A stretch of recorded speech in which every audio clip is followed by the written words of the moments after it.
Apex Online Racing is sponsored by Elgato, who created this lovely Stream Deck. For more information about the Stream Deck, the link is in the description below.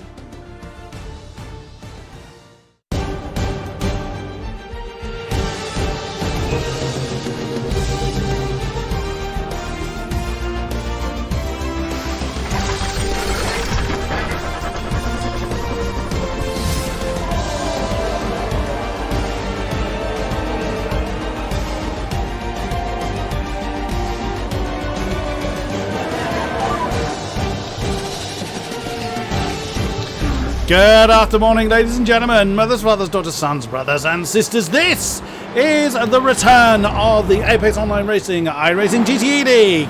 It is season number 8, round 1 here at Road America. My name is King-Kodiak and I'll be one of your commentators throughout this evening's race. Joining me in the commentary box this time, returning to my side after a very long time, as we were discussing just before coming on there, we were commentating on what was quite possibly the precursor to this very league. It is the one and only McPhilen. Thank you, King. Yes, nice to be back. It's been, as you say, it has been a... It has, just as my Discord decided to have a wobbly there. Okay, for those unfamiliar with the GTEs, we have 3 classes within which our GTE League is split into the AMs, the Pro-Ams, and the Pros. Now, this season, all the qualifying format is going to be split in the same way each race, unlike the rolling system we had last time. The AMs will always be coming out first, so let's have a look at who we have got representing our AMs. Stefan Gamgay in the 382 Slotherines Ferrari. We have James Hall in the 390 E-Team Brit. Now, a lot of these names, there's quite a number of names I don't recognise, some that Phil does and I don't. Quite a number of returning names, but this is going to be interesting nonetheless. So the 390 E-Team Brit Ferrari, we have John Halliwell. In the 303 Venom Motorsport, what is he in? He's also in the Ferrari. Looks like the Ferrari's having quite a strong representation this time. That's a name I do recognise, the 306 PCDC Motorsports Porsche of Richard Brenneman. Matthias Sally Christensen returns to us, remaining in his beloved Ford. I think Matthias was in the Castrol livery car last time. Nick Domino, our artistry god, is in the BMW this time, it seems, for PCDC Motorsport, the 307 car. Thomas Combe in the 371 Slotherines Ferrari. Jamie Smith, the 375 Privateer BMW. Cohen Van Eyck, our AM champion, the Lion Race. I believe Cohen Van Eyck is our champion. I've actually completely forgotten who our champions are, much to my disgrace. The 318 Lion Racing Team Porsche. We have Jürgen Kleiber, the 342 Dentsu Sim Racing BMW. Anthony Washington, the 336 VSR Red Ferrari. And that's a name I'm not familiar with. The Team Tepper Ram Ranch. Wow, that's a fair mouthful. The 326 BMW of Arjen van Putten. Who else have I missed? Chris Yardley. There he is. Oh, he's gone for the Porsche this time. He hasn't got his grinning Ford. I am upset. He's gone for that Hyperion Racing, the 383 car. Jake Sanders, a name I'm not familiar with, the VSR Black Porsche, the 327 car. Daniel Lindholt, the Treble 3 Hyperion Racing 88 Porsche. Another name I'm not familiar with, the 398 car, the privateer entrant of Rienda Henstra, I'm going to go with. And finally, returning to us is the VSR Black 355 Porsche of Ben Hitchcock. Now, how many of those names are you familiar with, Mr. Reed? Oh, that's a great question. I would say the ones that you're unfamiliar with here in AM, I would say I am just as unfamiliar with. I recognise most of the others from my time either being in the league or watching on the outside. I'm just having a look through there. I was just looking, and I think actually an interesting one to potentially look out for will be John Halliwell, potentially. John was a name you were familiar with. It's not actually a name I'm familiar with. It's more an interesting point. He's very, very fast for an AM, and I think he may well be one to watch. in that. Let me have a look. Thomas Kumo is a name that I do recognise purely, and I think a couple of them also. They're in the touring car league. So there's a little bit of cross pollination between the leagues. Yeah. And also now Phil is a regular dominator over on the Formula 3 side. Well, has been. Oh, dominator. That's one way to put it, I suppose. A regular contender then. I like that, yeah. Just underplay my ability so that it looks more impressive. Ah, dear. Right, so Phil has very kindly agreed to join me in the commentary box. Phil has an absolute wealth of driving knowledge that I simply don't have, so it'd be great to get that kind of insight onto what we can expect and what is going on. Jake Sanders is still our pole man in the AM class. Now, also something else to bear in mind is that because we have quite a lot of new names, it tends to happen after week 2 of the GTE League. Is oh, funny you mentioned John Halliwell. He's jumped up to second, immediately demoted by Christy Hartley. So, yeah, we're seeing some good pace coming in from our AMs. After about week 2, the classes could well be shuffled around. Some of the class allocations are based upon last year's entrants, but a number of names are new to this season. And yeah, so expect some people that maybe be in AMs to go up or pros to come down and what have you. Yeah, there will be some shuffling that will happen later in the season. So John Halliwell then, as Phil mentioned, one to watch. Oh, a little bit wide there. I haven't got my track map open for Road America. And he's pulled over. Now, I believe our Pro-Ams should start to get a little bit fidgety. Yep, our Pro-Ams are beginning to come to life, as you can see. So once, for another 30 seconds, the AMs have the floor. They will. They got until the checkered flag falls to start their lap. If they're on a lap when the checkered flag falls, they may complete it. But the Pro-Ams must not hold them up. The Pro-Ams will be released in about 10 seconds' time. We'll have a look at who is in our Pro-Ams. Wait a minute, where are you? I'm a little bit rusty. It's been a good couple of weeks since I've been in the GTE box, but I've been really looking forward to getting on with this again. There we go. We have the track map with the corners that aren't corners. You know what I mean by that, Phil? Of course, Road America, the proponent, the poster boy of corners that aren't corners. And now the Pro-Ams are underway, so let's have a look at who we have got. That's a name I don't recognise, Marjan Kodeman, the 296 Diesel Race Team Ferrari. Who else have we got? Philippe Gaillard, a name I certainly recognise, VC Sim Racing Cyan 267 Ferrari. Ranu Luc, and the 295 Hyperion Racing Porsche. Sarah Dove remains with her beloved Ford once again for AOR Hime in the 200 car. Michael Edens, I feel I should know that name, but immediately leaving me. Lovely livery on that car, the 273 Ferrari. Rick Van Dorn. Oh, that's a very bright pair of Fords. Oh, wow. That's interesting. Good. James Pinsker's in the other one, so the Team Tepper Fords, very, very well. You won't miss them in a hurry. Oh, very bright, aren't they? Wow. It's actually pitch black. It's just the light radiating off those two Fords that's lighting the entire track. That must be what it is. Oh, that's okay. Let's move away. The 204 Victor Matios. He's moved up from the AMs. He's in the Hyperion Racing 88 Porsche, I think. He is indeed. Oh, Jukka Suominen. That's a name that I haven't seen for a while. In the S-Rock Ford, car number 225. Roberti Edouard. He struggled somewhat in the Pro category last time out. In the Pro-Ams this time, in the Sim Racing Channel 262 Ferrari. Evan Imre, he stuck with the Beamer this time. The Treble 2 AOR yellow entrant. Flavian Foco. I've seen him in a Porsche before. I can't remember if it was Porsche last time, but for VEC Sim Racing Rouge, he is in the BMW. Ben Warren, the 270 E-Team Brit Porsche. 202, Christopher Pfeffer. the privateer entrant Porsche, Marvin Sluman, the 241 Lion Racing Porsche, Daniel Nesterowicz. Now, I have seen that name. I don't believe Daniel was with us last time, but I have seen that name before. For Hyperion Racing, and some of the Pro-Ams have got a time on the board. Is anyone? I think I've mentioned everybody, so that's our Pro-Ams. Again, any names catch your fancy there, Mr. Phil? There's always a couple each time. I would say I was reliably informed just before we came on air that Daniel Nesterowicz was Nesterovich. I'm not 100% sure how you say that. Apparently, he recognised the name, I believe, because he was in Project Cars all those years ago. Oh, yes. Now glaringly obvious, staring me in the face. Yes, my old stomping ground. Yes. And I believe, there we see actually Victor Mateus in the 204.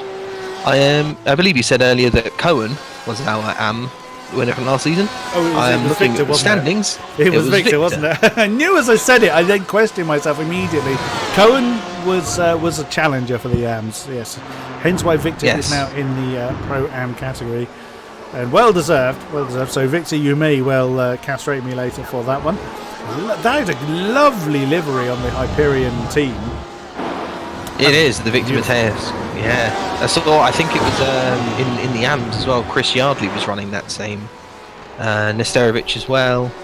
I think Chris Yardley was the one that had the grinning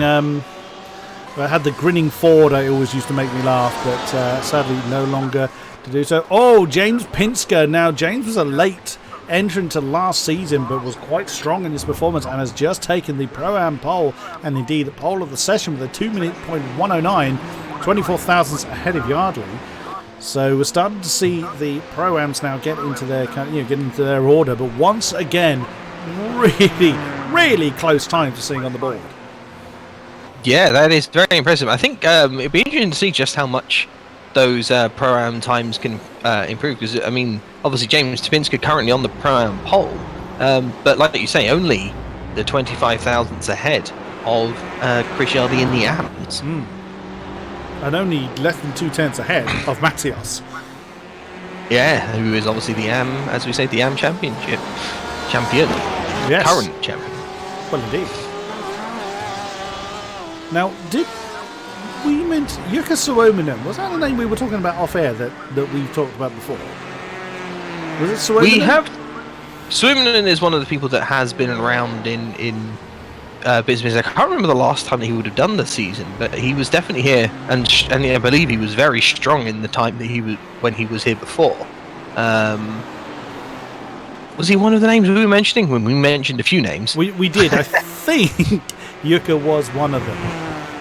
I have such a terrible memory. I couldn't even remember who our champions were. That tells you how bad my memory was. That's a fair point, King. Teach me for not looking it up before. Oh, we have a few late entrants. Paolo Martins, Phoenix Motorsports, was in the Ferrari last season, the 299 car. He's gone with a BMW this time. I feel that livery doesn't quite suit the BMW. It sat better on the Ferrari. Jeremy Rolou. Now, I believe Jeremy was in the pros last season. Again, another one that was struggling a little bit. For Enrys Esports in the T28 car is in the Pro-Ams this time. Christopher Pfeffer, he's had a disallowed time, which would have put him pole. He would have had a... Oh, never mind. Rano Luke has just beaten that particular time and has just taken the top spot with a 2 minutes .035. So edging ever closer to beating that 2 minute time frame. Wow, that is impressive. As I say, I'm trying to look through the list of names from practice. I don't think we had anyone outside of the pros, or we didn't have that many people outside of the pros beating that 2 minute barrier, apart from the man that you mentioned earlier, Christopher Pfeffer, who set a very, very handy time in practice of a 59.6. So it'll be interesting to see if you can match that. It can be a tricky name to get right. Pfeffer. Christopher Pfeffer. It's a tricky one. It took me quite a few races to get that one right. So the Pro-Ams have got another 40 seconds to get their lap started. We're now starting to see, or we'll start to see shortly, the pros start to fidget And there they are, starting to gather at the end of the pit lane. We have 48 drivers at last count. I think that's actually gone up to 50 now. So a full contingent we have, or potentially looking at a full contingent. Rano Luke is sat in the pit lane along with Sarah Dove. He will do no more. As you can start to see the pros gathering at the end of the pit lane. There is James Pinsker in that nuclear-coloured Ford. I did really like actually how James came into the season last time around. I think it was mid-season or so, and really hit the ground running. He had some very unfortunate luck, as you recall, but really kind of made a big statement of intent. And talking about Pfeffer, he's in the dying moments of the session. He's the Porsche that's just pulled over. He has indeed beaten the 2-minute mark with a 1:59.624. Nicely done. And so's Rick Van Dorn, a new name into the... he's again in the other nuclear-powered car, a nuclear-coloured car, rather. So we have a couple of people getting into that 2-minute bracket, and our pros are now released. So let's have a look at who we have got. That's a name I certainly don't recognise, but welcome nonetheless. One of the geodesic squads. We've got 4 geodesic BMWs looking at that particular line. Dominic Oliveira. I'm running with that. I don't know how else to say it. In the 144 car. Ivor Costa, Black Eagle Racing. Ferrari, I think, last time around. He's gone for the Beamer this time. Alex Bennett. Radicals, like it. So he's in the Comrade-esque coloured BMW there. Ross Woodford, good to see him back. He's also Radicals, although his car's a completely different colour. He's in the Ford, the 178 car. Hugo Preto has not come out the pits yet. Privateer entrant, car number 176. Alexander Godefroy, welcome back to you, sir. Wasn't with us last time around. He's one of the VEC Sim Racing crew in the Rouge team. In the Ferrari, 112, Isaac JN. With that, don't know how else to say again. For the Existence team. Oh, a promotee. Knut Martinsen, AOR Yellow, the car number 120. He is in the Pro category this time. He's still sporting the Ferrari. Sylvian Moraine, also, no, we didn't see very many VEC Sim Racing cars last season, but they have come up with a bit of a vengeance. The Magenta squad is the 186 Porsche of Sylvian Moraine. Andrew Langham Service was in the Pro-Am, did very well in the Pro-Am. Actually led the Pro-Am category for quite a few races. Sadly didn't quite go his way towards the end of the season. The 114 BMW is then streaming on his merry way. Jared Caroni, he's gone for the Ford. Now, I did not expect that. The Satellite Racing 113 car in the very Red Bull flavoured livery on the Ford. Robin DeVille, 179 BMW for Victoria's Secret. Okay, I don't know who Victoria is. Mr. Holstein, he's stuck with the Porsche for Comrade Gaming, the 109 Porsche. Is there anybody else? I think I got them all. He's put a funny character in the middle of his name. It's Mr. Sasulski. Again, staying with the Geodesic squad in the 148 BMW. I think that's all of them. Again, any particular names that catch your fancy there, Mr. Phil? Once again, there's a few. I think obviously arguably some of the 3 more interesting names in there. I think you have. Let's have a look. So you've got. Four of names actually, and it was the top 4 finishers of the Pro-Am of last season are all into the pros. Obviously with Bennett, Langham Service, Moraine, and Martinson. And as we know from last season, Bennett and Martinson couldn't stay away from each other. They were so far on pace, matched, and battling each other constantly. And I wonder if that will continue. They were very difficult to separate. Of course, not forgetting... I didn't forget Mr. Caroni as our champion from the pros last time, because I ended up speaking to him pretty much every week and trying some kind of Google-translated French at him, and hopefully I didn't insult him at any stage. There was one point where I did try and say a Google-translated phrase, and he just went, So I don't think it went well. Can't remember what the phrase was now. No, I'm sure you tried your best, though. He's a probably silly English tourist. Now the pros are getting their times in. Holstein has gone up to the top of the board with a 59.3. Let's see what Caroni gets on the board. And for him, it is a 59.2. What a surprise that sees Mr. Caroni once again resuming where he left off on the top of the pile. Yeah, and an interesting point to note for this season is obviously every season the iRacing likes to bring out their balance of powers, or balance of performance. I like to call it balance of power. Balance of performance makes more sense. But the Ford, and one of the reasons perhaps we see Jowett in the Ford, is seemingly the best car. That's what I've been told, at least anyway, not having driven them since any of the updates. Now, Sarah did allude, I believe, I'm fairly sure in the last interview we had with her, the close of last season, she did allude that there was a patch coming, and it was, I did have to hurriedly install everything before we came live tonight, as I had forgotten to do so there was quite a lot I had to install. But there were quite some significant changes made, and it would seem that the Ford is quite well favoured. So we're missing times from two people. Nick Domino didn't get a time on the board, and he's not going to because he's in the AM category. And Ross Woodford being the other. Now, he did do a 159.8, which would have put him fourth. It's sadly disallowed for whatever reason.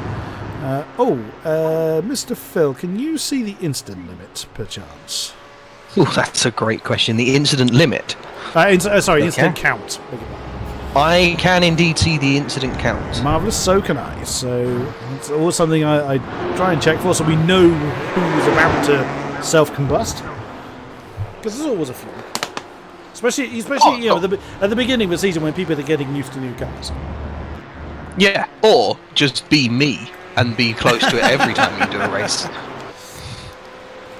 I still remember, and you won't thank me for bringing this up, I'm sure, Brands Hatch. Yep. Final lap, 2 corners to go, and you. It was, yeah. And I was just keeping it exciting for the, for the viewers. I did that, and I think there was another. I think about 4 races that season. I disqualified myself. You did, unfortunately. It was great to watch you, and you're still a pad warrior, I understand. Yes, that is correct. It's good fun. I remarked quite a few times to Stevie, the then co-commentator, with me, how the hell could you do it? Just magic thumbs. Delicate touch. Now, just the actual answer is many hours of practice. But yeah, to be honest, I mean, I look at it now and I don't think it's particularly impressive. It's just the way that I do it. It's no different to if I'd been brought up doing it on a wheel. I don't think so. It's just the way that it is. Martinson's but getting magic a great... thumbs. Yeah, Kenny Martinson's getting a great old slipstream down, heading towards turn 5. Oh, well, he was. He was. Holstein's binned it and is with only 10 seconds left on the session. Will not get a chance to improve on that one. No, he won't get a chance to improve, but he's already sitting second, so he's sitting very well. And I mean, the check flag has just come out, which means these laps that we're on, this is it. No more. Yep, we'll have a chance to. Dan Sasolski up into third. Very, very nice. And the BMW for Geodesic at 159.463 has put him there. It's been pointed out, Phil, there's a slight echo on the stream. It's actually my voice being transmitted back over your mic. Let me turn you down, King. It wouldn't be the first time. But Dan Sasolski, now, Dan kind of struggled a little bit to defend what was his championship last season, but that's a very big statement of intent. I wonder if the BMW is more suiting his style. Because I think it was Porsche last time. Also, was he Porsche? I think, yeah, there was a lot of Porsches last time, wasn't there? There were quite a few. Oh, there's been a move. Oh, that's a big slide. Let's see what Canute gets on the board. See if that big old slipstream helped him any. Yes, it did. 159.6. Wow. Nice. 7th overall. That puts him 1, 2, 3, 4, 5, 6 in class. So there's only Christopher Pfeffer, the Pro-Am poleman, sits in 6th overall. Who else is still going? Godefroy, he's just crossed the line. and will do no better than where he stands at 16th. Anyone else still running? Nope.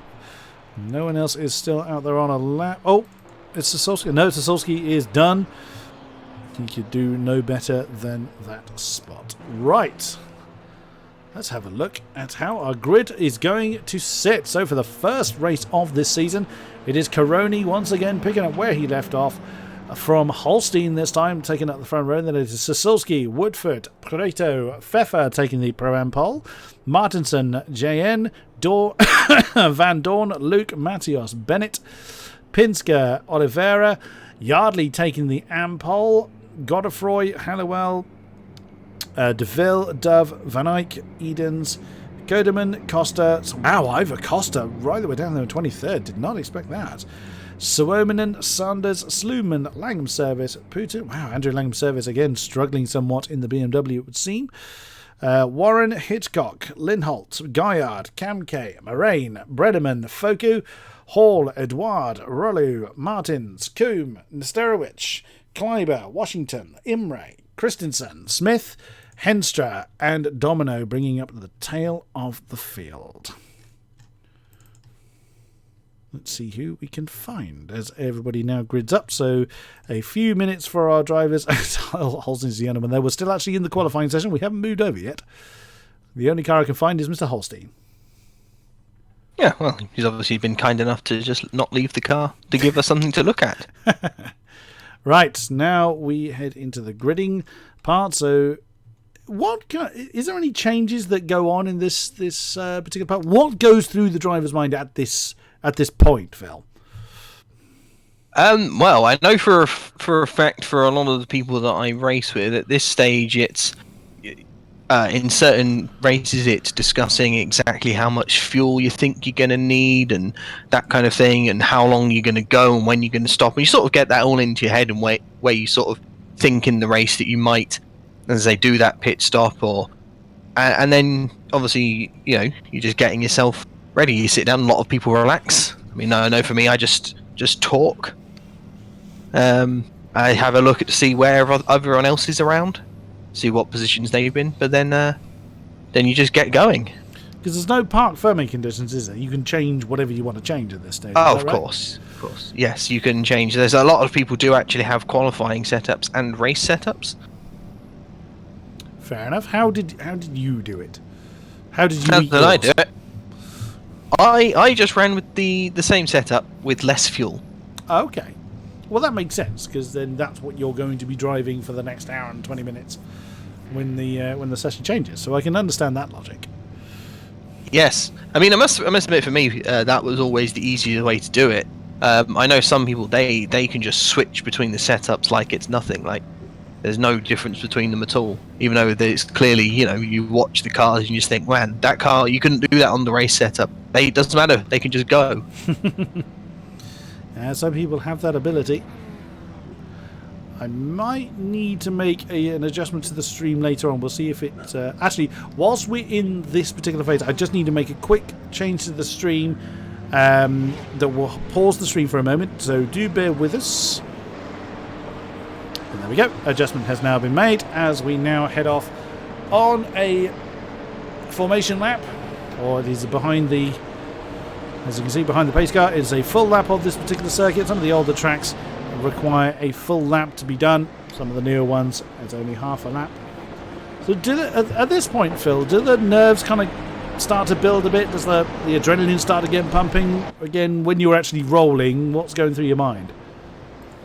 So I think when you first start getting going, it's more about just checking, seeing what everything is, making sure you don't make any silly mistakes on the formation lap, which I myself have done. I think everybody has, sure. Yeah. and then you get sort of like later into the lap and you start to think, you get into like thinking about it going, and maybe some people start to feel nervous. I mean, I don't myself. I just kind of think, well, this is it. Get on with the job, do the race, have some fun, try to finish as best as possible. I think a lot of the time, especially in a race like this where you do actually have a formation lap instead of just sitting on the grid, so it's even longer before you start going. If you've qualified somewhere either really well possibly further ahead than what you were expecting, maybe you start to think a bit more, oh, this is the race, I need a good start. You start to think about having the good start, or if you're further back, you start to think, maybe I don't want to make some silly mistakes and get tangled with someone that's perhaps not quite as quick as I think I am, and maybe those are the kind of things that some people go through in their head. Or you could just be cold and calculating and nothing phases you. I see. And speaking of kind of temperatures, one thing you never get in this 2x2 line is, of course, the weaving, and you may get a bit of brake warming going on, but you obviously can't do any weaving. Do the tyres really cool off, or is there a grip issue when you're coming into turn one?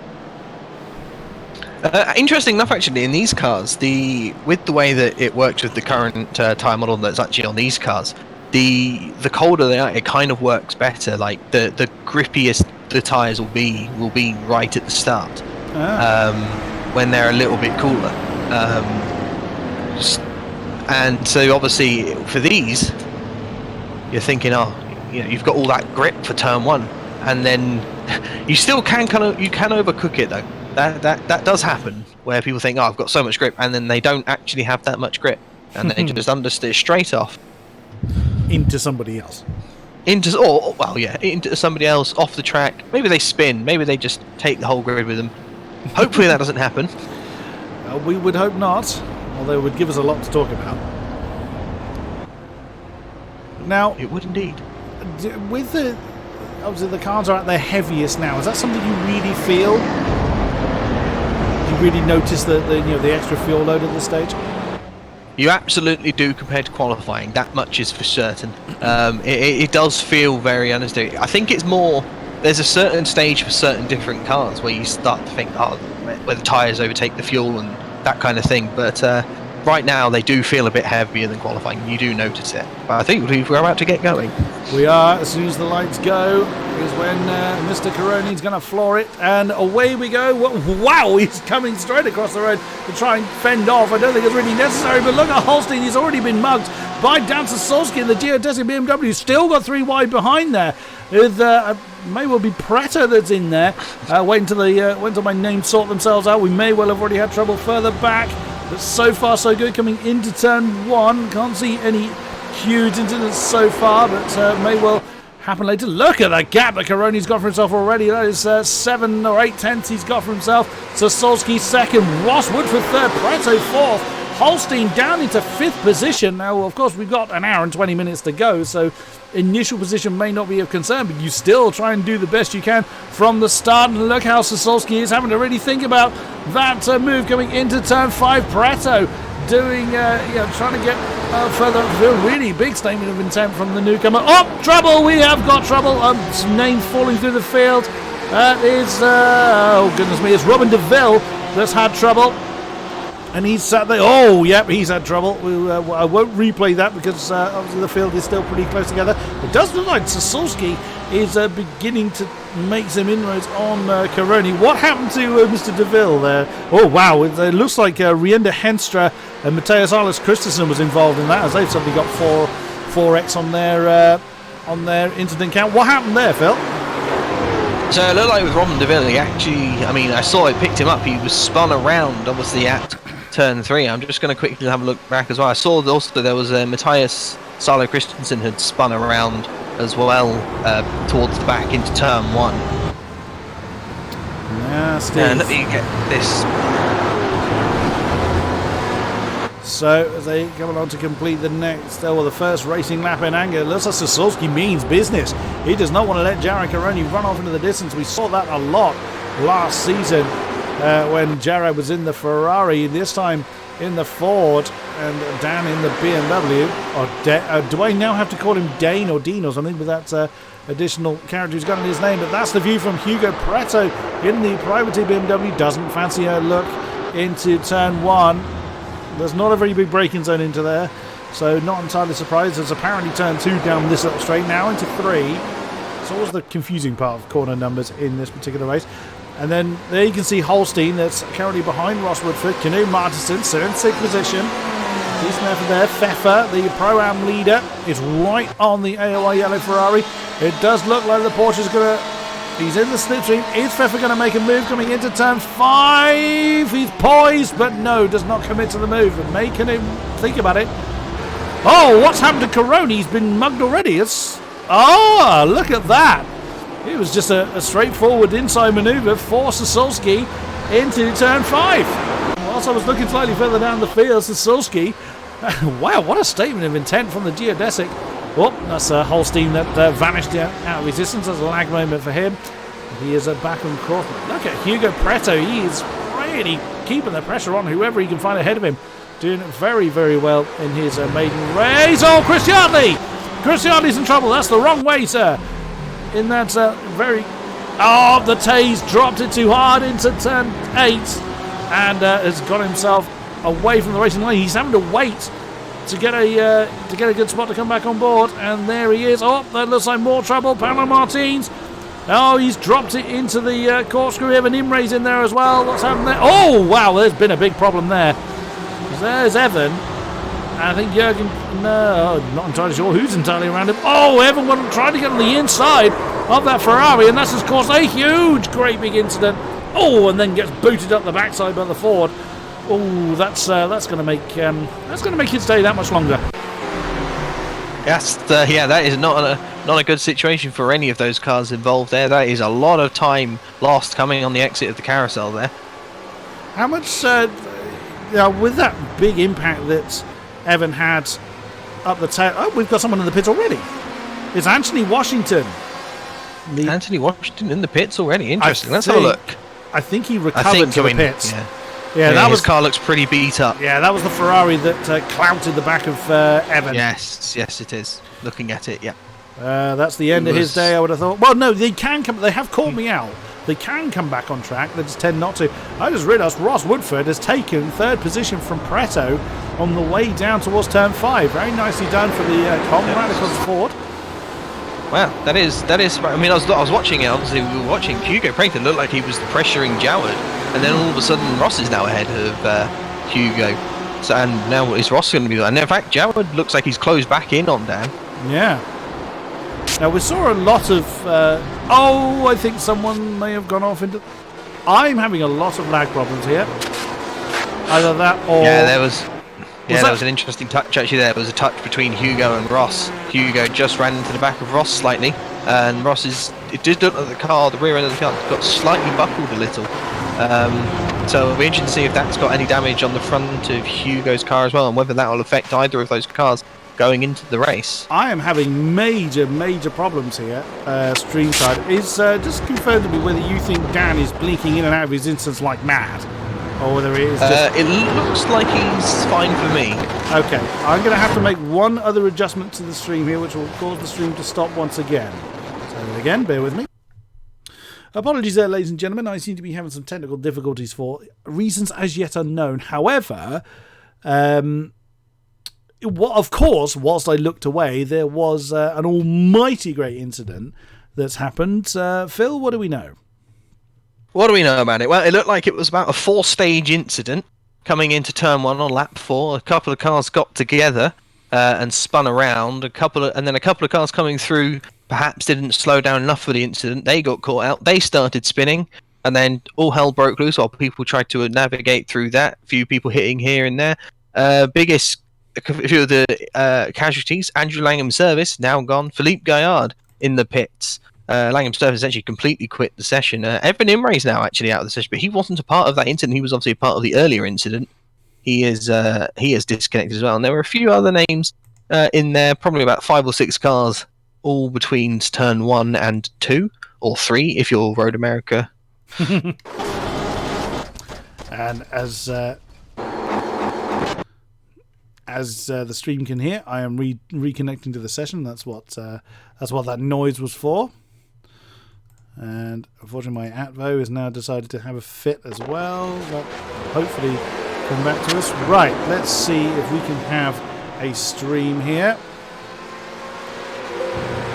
I need to kill my Atvo as well because that's now having a fit. Oh, I didn't mean to do that. Everything's going wrong. Okay, Who's up front, Phil? It looks like I've caught up with the front pack, I think. Yep, I've got the front pack again, so at least we've got the leaders going on. Well, there you go. That's always a bonus. Yes. As I say, whilst everything may be going wrong for you, it's going very well for these top 6. They seem to have broken away from 7th and 8th just a little bit, as though they're probably just outside the slipstream right now. But currently, obviously, as I say, you've got Dan has run. He's kind of he's trying to break away from Jared, but it's very difficult around here. So many straights, so many slipstream opportunities. But he's kind of it's him in his bimps. It's the 2 forward crew of Joward and Ross. And then obviously Hugo's sitting there nicely, sitting up behind. As I was saying to you just whilst we were on break, Hugo does like to go for the overtakes. He's probably not gonna attempt to sit back that much and save fuel. But he's not going to try anything too silly. And then obviously you've got Christoph Holstein just holding on there. Looks maybe like he hasn't quite got the pace, but he is top. He is doing very well in the Porsche, the top Porsche on the grid, and actually doing very well in his promotion days to his first race, promoted to pro.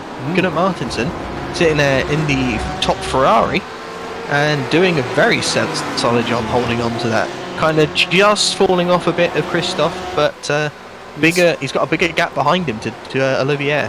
Okay, and I'm now finally back with the session. Again, apologies for that, ladies and gentlemen. I have no idea what caused that issue, but I am back nonetheless. So, yeah, quite a few people gone, exactly as Phil was saying. Sardo Christensen, Imre, Guyard, Langenservice and Washington all out of the session. James Hall has been through the pits. There he is. He's a long way down the field, but is still going. So we have 44 cars from our starting 49. So now we're rather in the kind of management phase of the race.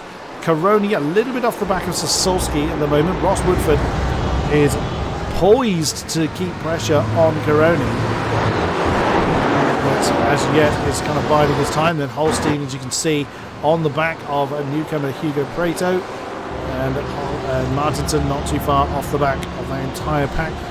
How far is the kind of slipstream?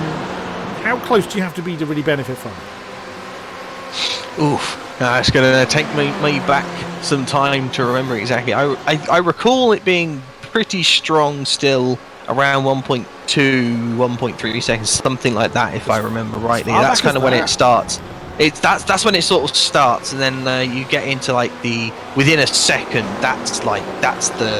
You want to be within a second of the car ahead. That's when you start to really feel it, and then obviously the closer you get, the more powerful. So I think Martin just now, he's right on that edge of where he wants to be. He wants to kind of probably gain a little bit more time. As I say, Dominic's actually pulling himself in now towards Martinson, just getting a little bit closer. But obviously Martinson will be hoping that the cars ahead possibly battle a little bit, or just slow themselves down just to help him get back into that. Where the slipstream is strong, to help him start to save some fuel and perhaps not push a little bit, and definitely try to save some tyres, which is the bugbear of the Ferrari. Is it's not particularly strong when it comes to saving its tyres. Let's have a look at these class leaders then. Oh wow, it looked like Caroni was trying to make himself obvious through the corkscrew there. That's brave. I'm not sure why he would jink out from behind the BMW, unless he just needed a little bit more downforce than he was getting where he was. But look how close Woodford is.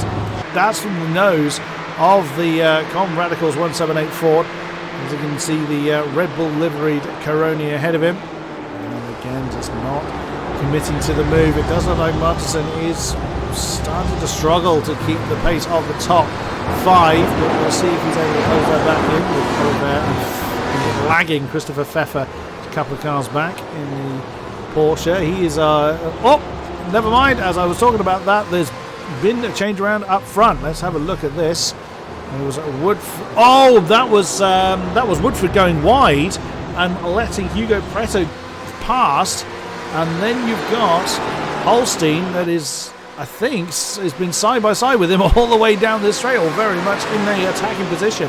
Let's just see this to its conclusion. Oh, it's just been very, very close. That's actually helped Canoe Martinson get back within that slipstream distance we were talking about. Indeed, Holstein didn't make that particular move stick on that occasion. So that's made the top 5 pretty much a top 8-ish. It's coming down to Pfeffer, our Pro-Am leader. Who's our AM leader? It's John Halliwell in 14th position overall, and that was a name you mentioned earlier as well, Phil. Yeah, pat myself on the back for that one. See, yeah. And I know some things. He's moved up a few positions. Olivier though, man, Olivier is going super fast right now. Started 14th, and I think he set the fastest lap, or his fastest lap at least, anyway, of the race that last time by, much quicker than anybody else in that top 6. And he's closed as 8. Like, he's closed right up to make it at least a top 7, if not a top 8 with Pfeffer coming along. Both of them going very quick compared to that top 6. Indeed, and Holstein's fallen away from Woodford as well. And that's actually left him a little bit in the clutches of Martinson. And again, with Oliver right there as well. So Holstein could well have some defending to do. Now, again, at this kind of stage, Phil, if you're in the midst of this packing, you have been many, many times over when you're in this kind of, okay, we've done the early lap craziness. Unfortunately, I missed, thank you, PT.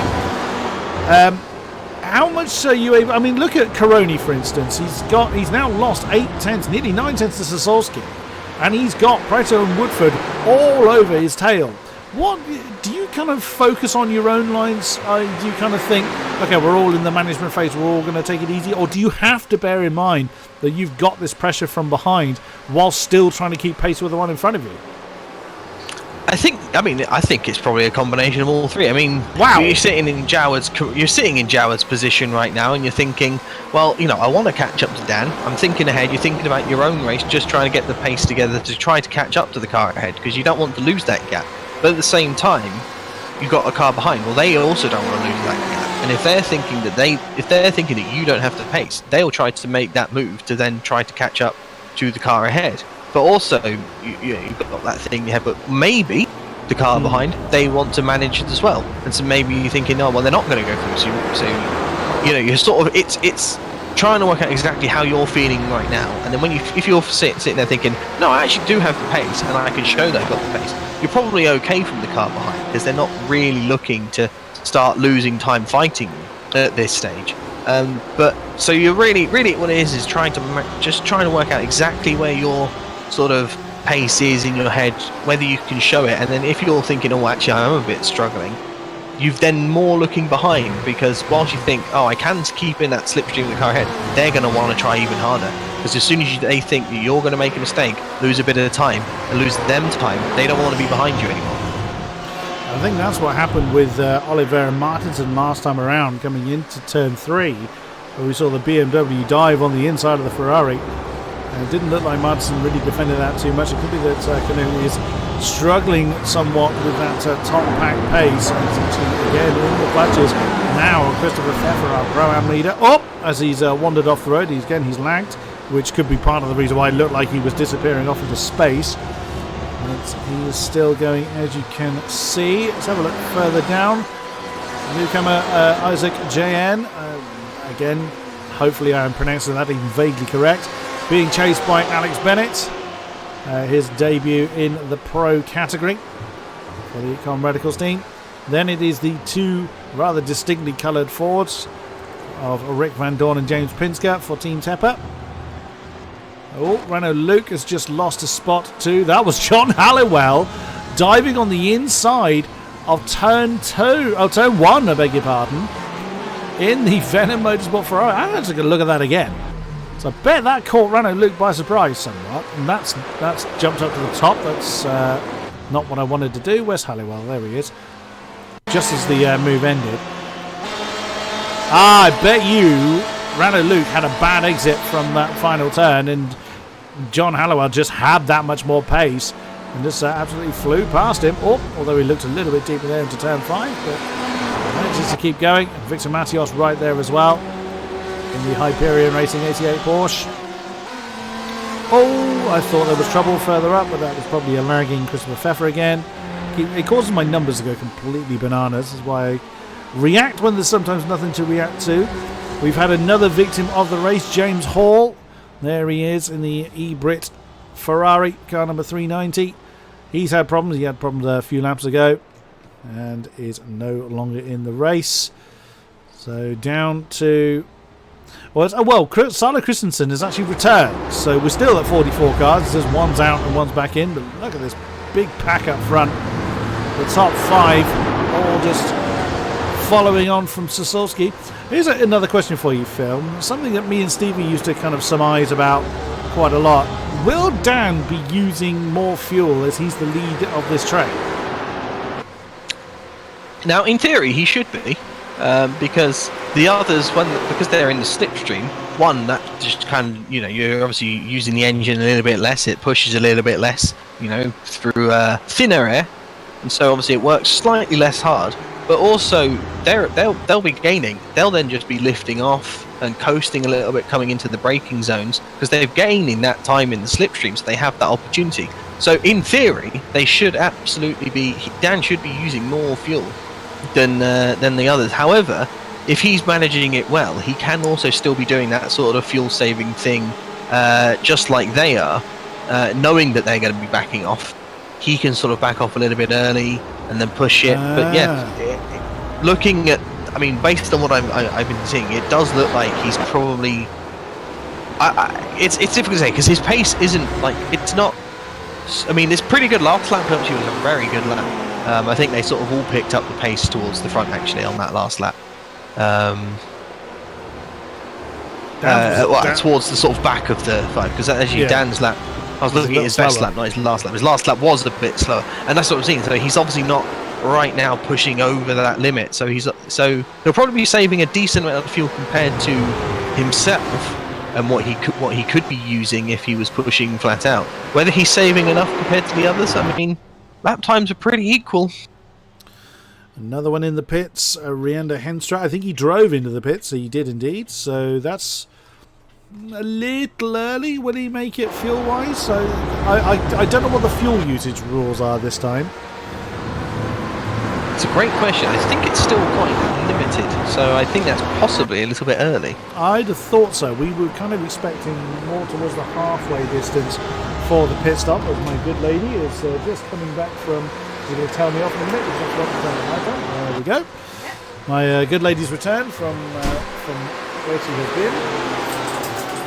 So there will be dog barkings in a minute. Just to forewarn. Another thing to add to the stream. Wow, Canute is now 1.5 seconds off the back of what is now Oliver. Isaac JN and Alex Bennett have swapped rounds coming into turn 1. We just saw the tail end of that move from Alex Bennett.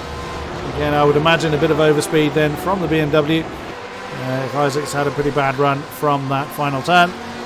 Fairly easy to do. Who else shall we have a look at? So there's John Halliwell, the AM leader, still keeping Renault Luke behind him, which is no mean feat. He is quite some distance from Cohen Van Eyck. That's about 7 seconds he's got between himself and next in class. Cohen Van Eyck, there he is, the Lion Racing Team Porsche. Sarah Dove looks like she's making a move on Michael Edens. Coming into turn 5. That's close. But no, can't get the Ford to make the manoeuvre. Well defended from the privateer Ferrari. Nicely done. I do try and look at other elements of the pack. And I thought Martinson had caught the back of this pack for a moment. But is someone...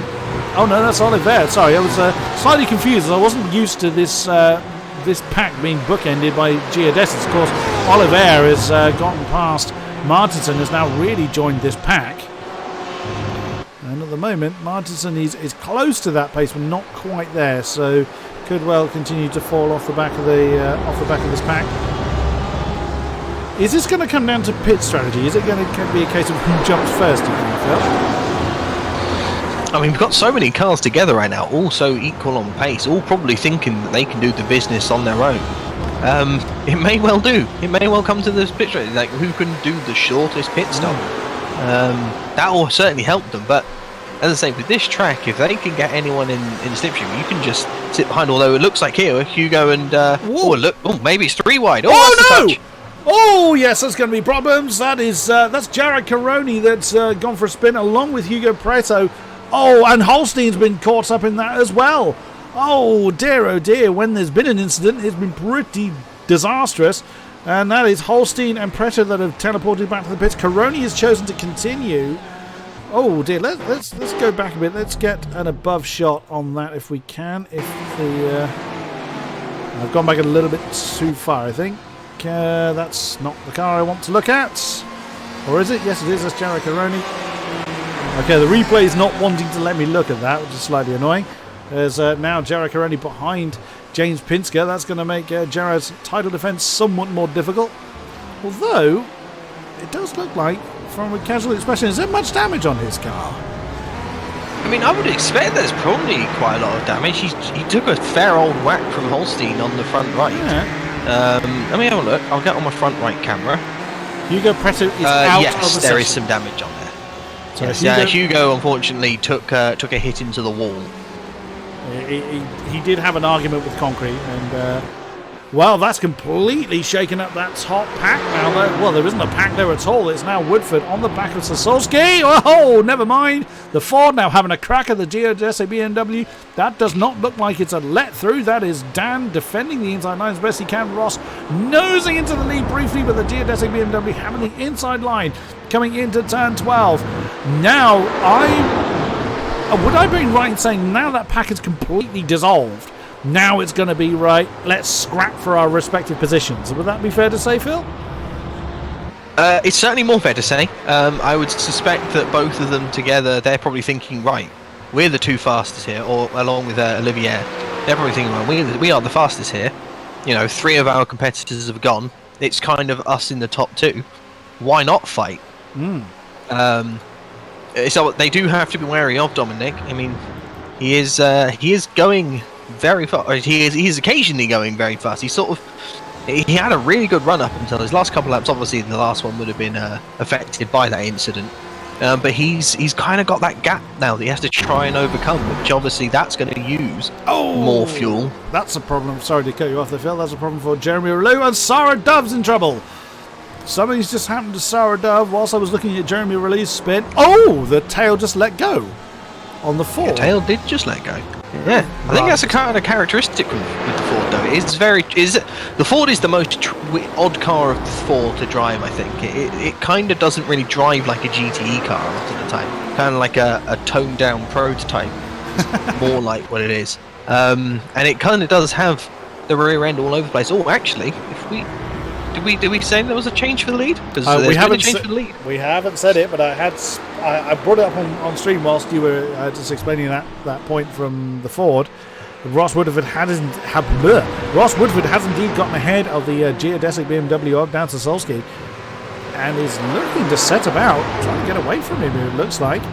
So from the Geodesic squad bookending that pack of 6, it's now completely shaken up. Martinson is not far off the back of Oliver now, so he could well get interested in that pack. There's Isaac JN. He's really capitalised on the changing of the guard. Alex Bennett has just gone past Christopher Pfeffer, who is no longer our Pro-Am leader. That is now Rick Van Dorn in the nuclear coloured Ford. There's no way I'm describing that as anything other than that, so get used to that unless they change the colour. The top 4 then coming over the line, a little bit too far spaced out to be making any moves on one another, I'd have thought. Is Pfeffer going to make a move on Bennett? I wouldn't think he would. He's probably going to sit there and... No, he's thinking about it. Now, again, much like last season, they're not in the same category, and Pfeffer's still lagging. Same as last season, they're not in the same category, so it won't immediately benefit them as far as the Drivers' Championship concerned. However, the Team Championship, that is still going on. That used to be affected by what position they finished in from top to bottom. That the Team Championship now follows the same point structure as the Drivers' Championship. So Christopher Pfeffer wouldn't gain anything. He's not in the team anyway. But equally, if Alex Bennett let him go, Com Radicals wouldn't lose those points because they're not in the same category. But what I would think Christopher Pfeffer wants to do is possibly sit behind the BMW and let Alex Bennett drag him closer to Rick Van Dorn, because Rick's got no one to slipstream off of at the moment.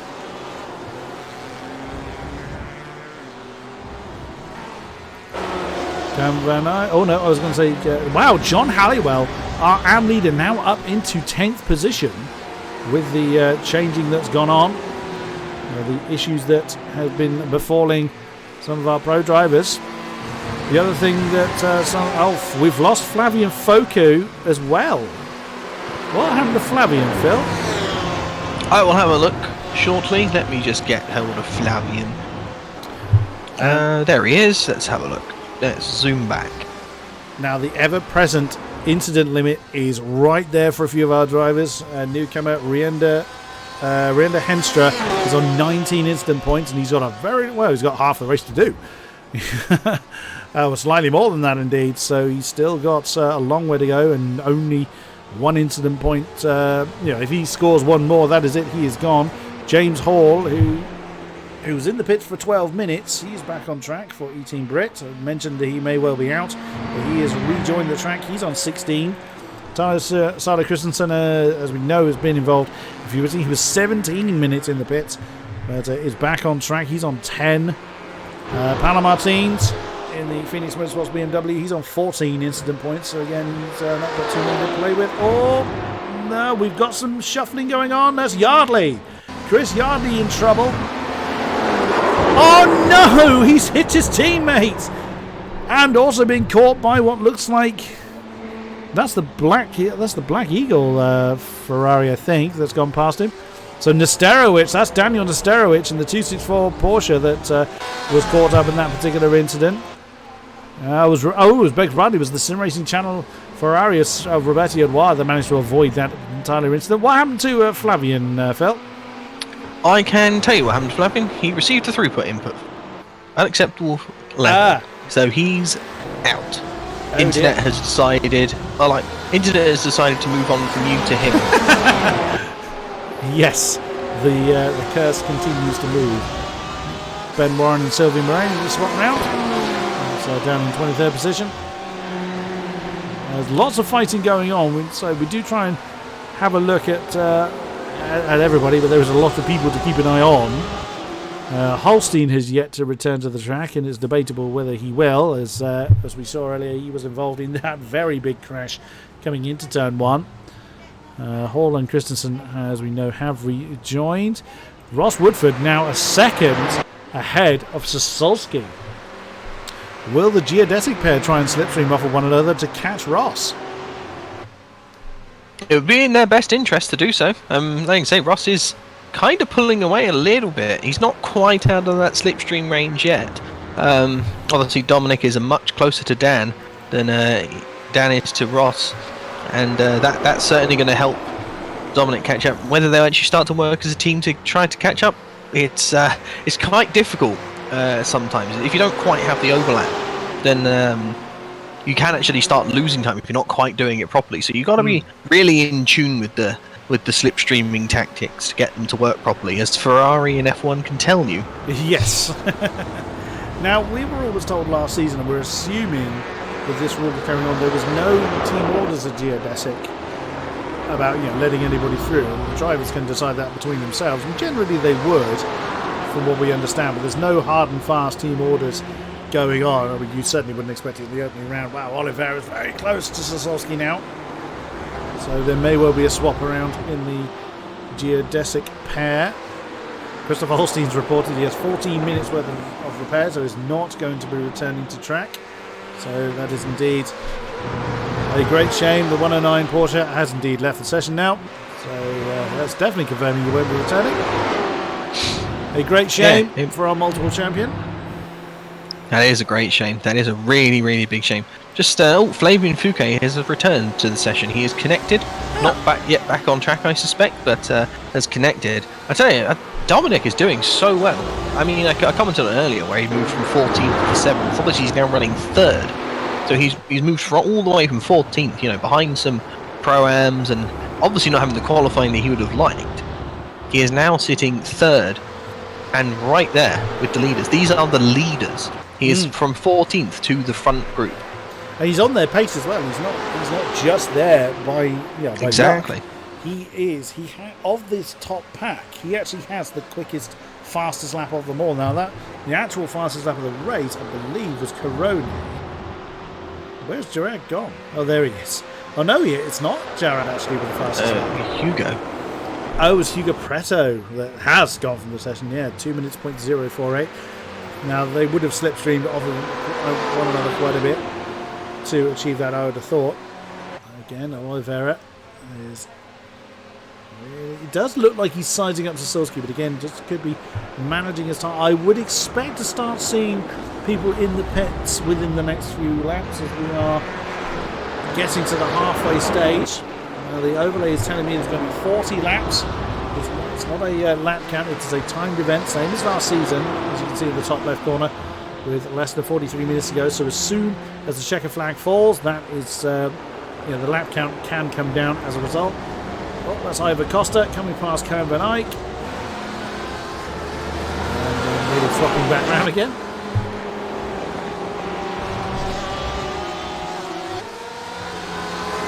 As they carry on their merry way. Pinsker is still on the back of Pfeffer. Now that is for second in the Pro-Am category. We're assuming that... Christoph has been... Here's again another question for you, Phil. We regularly see that the drivers, and again, Pfeffer is a prime example, that will blink out of existence. It must be quite unnerving to follow someone when they are clearly having a lag problem. Oh, Pinsker trying an inside manoeuvre on Pfeffer, essentially on an invisible car there. Still side by side with the Porsche, but can't quite get the move done. Is it as unnerving as we think it is, trying to pass a blinking car? It completely is, yes. I think, especially if you're new to racing some of the people and you don't know who they are, you don't know how they race, it can be almost impossible if into the braking zone they disappear, because you can't really commit to a move. Because if you go and commit to the inside, well, they also don't see you most of the time, so they don't know if you're there or not. And so if you commit to that move before the braking zone, and that's when people disappear, they don't know if you've really gone for it or not. So it's pretty much impossible. I think sometimes, like, if you know the person you're racing with, a lot of the time they'll see, oh, you've gone for the move, and then they disappear. They will just leave that extra bit of room on the inside or the outside, depending on where you may be, just to make sure that it's fine. But as you say, that he has indeed got past, so he may not have to worry about that anymore. He did a lovely outside manoeuvre into turn one. Saw Pinsker up into 8th position, second in class. And that throws Pfeffer actually into the clutches of John rather. I've renamed him. John Halliwell, the Venom Motorsport Ferrari. Doing a great effort there in his maiden race in this league. And watching also the time between Dominic Oliver and Dan Sosowski, that's kind of rising and falling, but the time that it seems to be rising constantly is the gap between Sosowski and Woodford. It dropped by about a 10th last lap around, but it's 1.7 seconds now, and you don't really want to be giving Woodford you don't want to be giving any of them any particular room, but it does look like, I wonder if this is Ross flooring it to get either to the pits quicker or to give him a bit more space to do his pit stop in. It could well be. He's there, in fact, it's Dan that pits first. Dan's in. Dominic continues, and obviously Ross, but Ross has picked up that gap. He is now, at that stage, he was definitely out of the slipstream. So I would argue that based on that, and he's been fuel saving more than Dan for the most of the race. He's in a prime position here, Ross. He is in a great position to start his season very well. Pfeffer is in as well. Now he could well be in there a bit longer if his car is indeed damaged. Another one in. Yep, this is exactly what I was referring to. We're now likely to see a big raft of cars coming in. So Marvin Sluman for Line Racing is in. There's another one. That's Lynn Holtz that's come in along with Ben Hitchcock. No, that's Alexander Godefroy. The names are now shuffling around so much I can't get them all.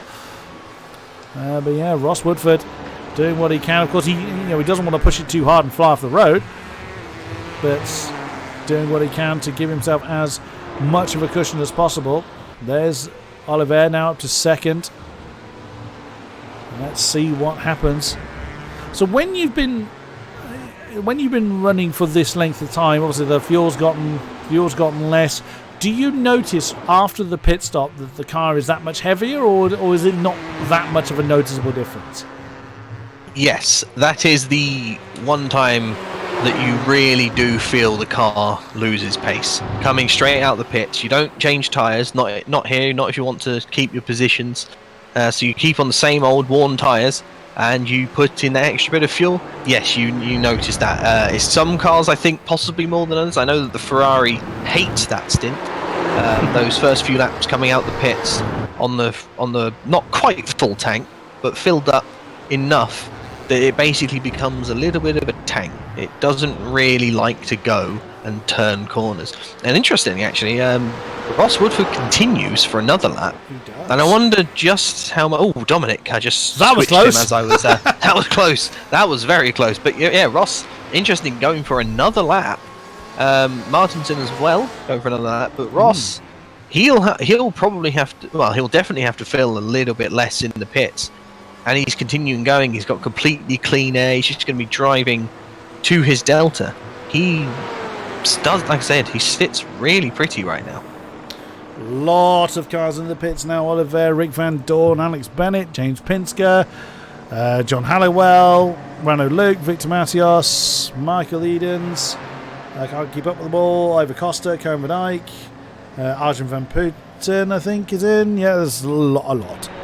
There are just many that have come in. Yes, it's interesting then, those that have chosen to continue, because it's not a short lap here either. So is it easy to get that wrong? Because we have seen it has happened to people, but is it something that you get an obvious notification of you have one lap left, or is it a case of I think I could stretch it and you get caught out? What's the deal with that? Typically, you know exactly how many laps you'll have left. Sometimes the only time you may get caught out is when you get sort of as you're crossing the line, and it's like you've got one lap left. It's like, or it's usually because in the past it was a case of it would only notify you when you had 2 laps left. Now the current spotter actually notifies you when you've got the 1 lap left. That is the hit this lap, or you will run out of fuel, which is always nice to have. But typically with people running, a lot of people run fuel calculators these days and stuff like that, it's very difficult to run out of fuel. Does Ross come in this time? Yes, he does. Goodness. I would imagine that means Martinson comes in as well. Yeah, And there he is. I would imagine This must be everyone now. Chris Yardley.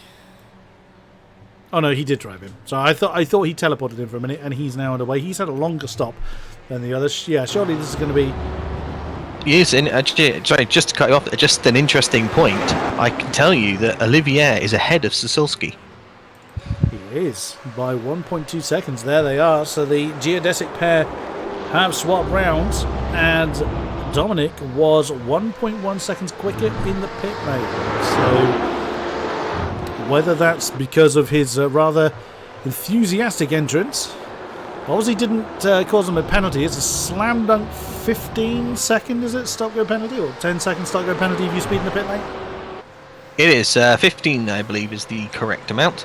It does. Sometimes it feels like a lot when it's like a tiny bit over, but you just don't do it, and you don't have to worry. Oh, what have we got there? That's Ross Woodford under a lot of pressure from Oliver. He's now really caught up. So Ross was in the pit lane about 3 seconds longer than Oliver. So either Oliver's running very close to the wind on fuel, or he has timed that to perfection, and now Ross Woodford's got it all to do with a geodesic BMW on his tail. That's hugely surprising. He was decently close, but he was nowhere near like that. And I wonder, and obviously Ross, we were thinking, he must be saving a lot of fuel. Dominic, I think his position that he was in before that, he can't have been saving as much, perhaps. So maybe, like you say, he's running lean on the fuel right now, or perhaps Ross actually overfueled slightly and was in the pit longer than he needed to be. Could well be. And we have seen, you mentioned that you wouldn't change tyres. We have seen it work. Well, I've seen it work once.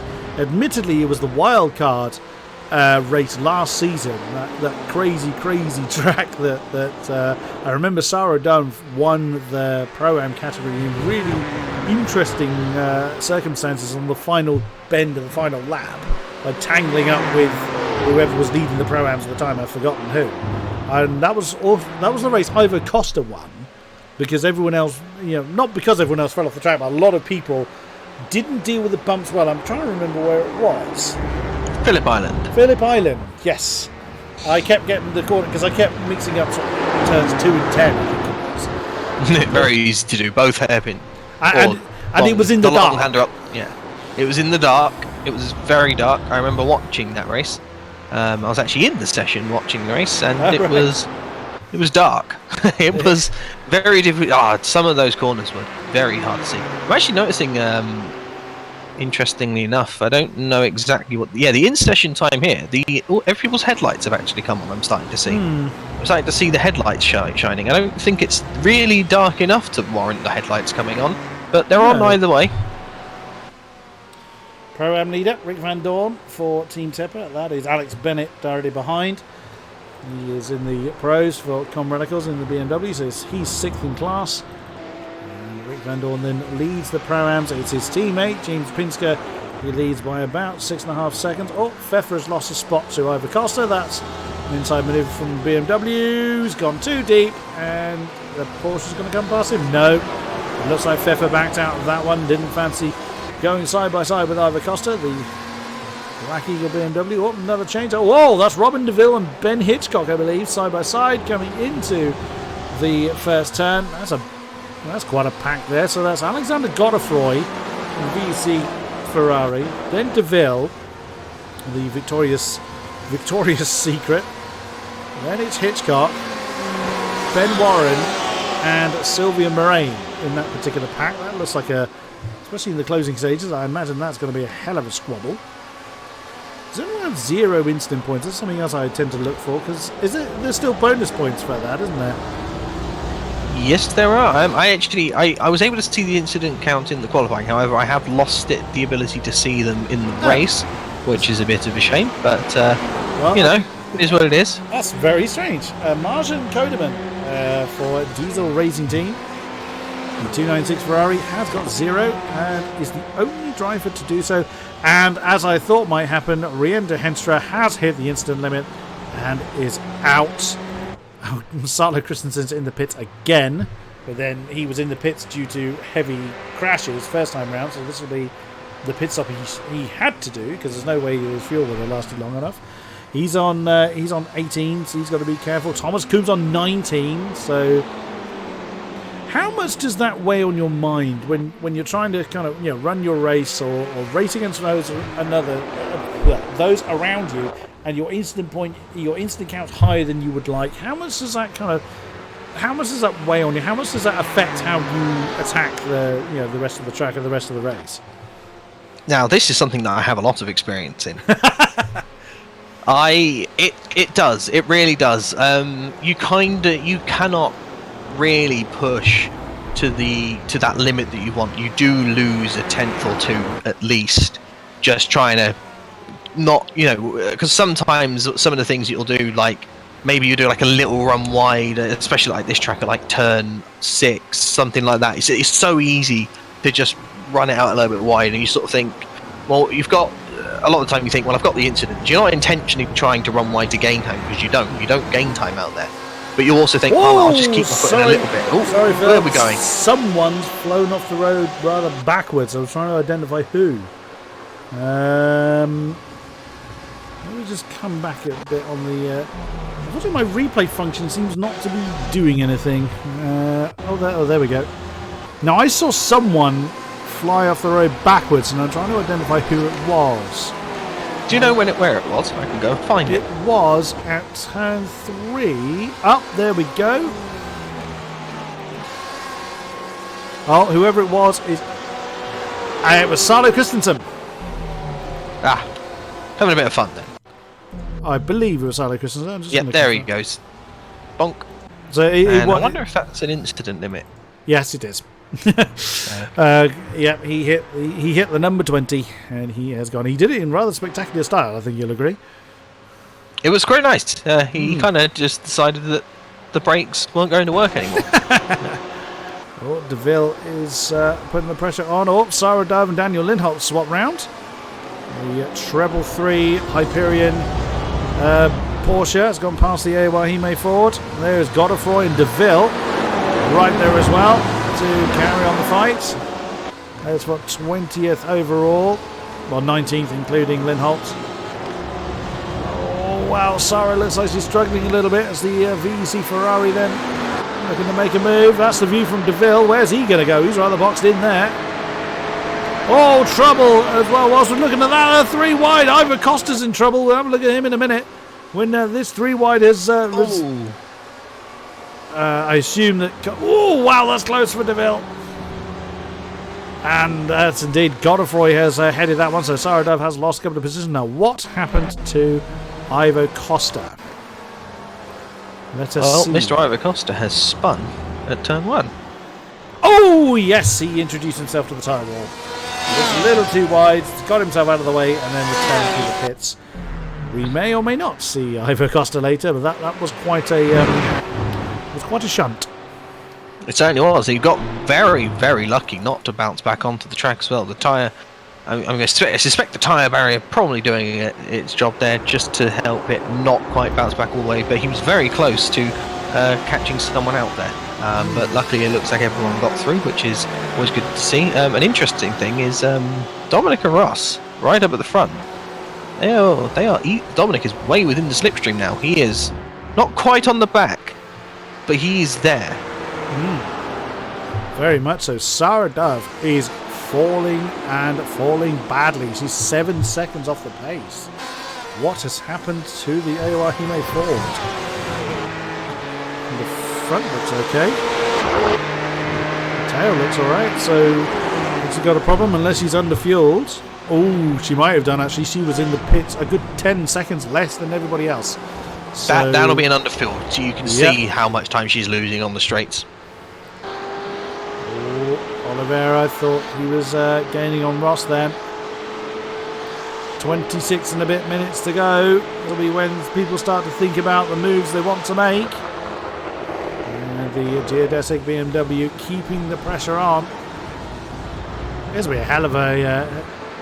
this will really set the expectation on Dominic if he wins this. Well, even if he finishes where he is, it'll put a decent expectation on his head.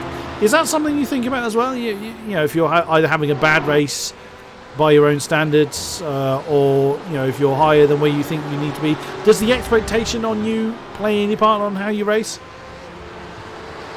I suppose your own self-expectation can do.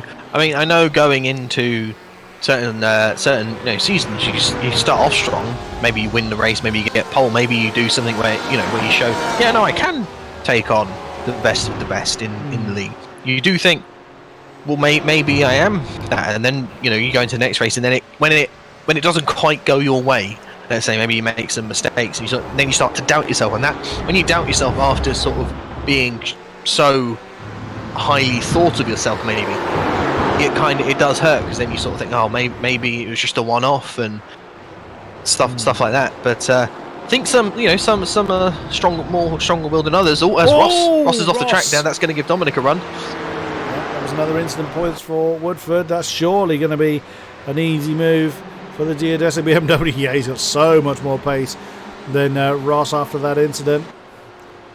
And that's a straightforward move then for Dominic as he takes over the lead of the race that Woodford has had for quite some time. But I highly doubt Ross is going to be too content with that. We'll see then, as they've got another roughly 12-ish laps to do. 12, 13 laps.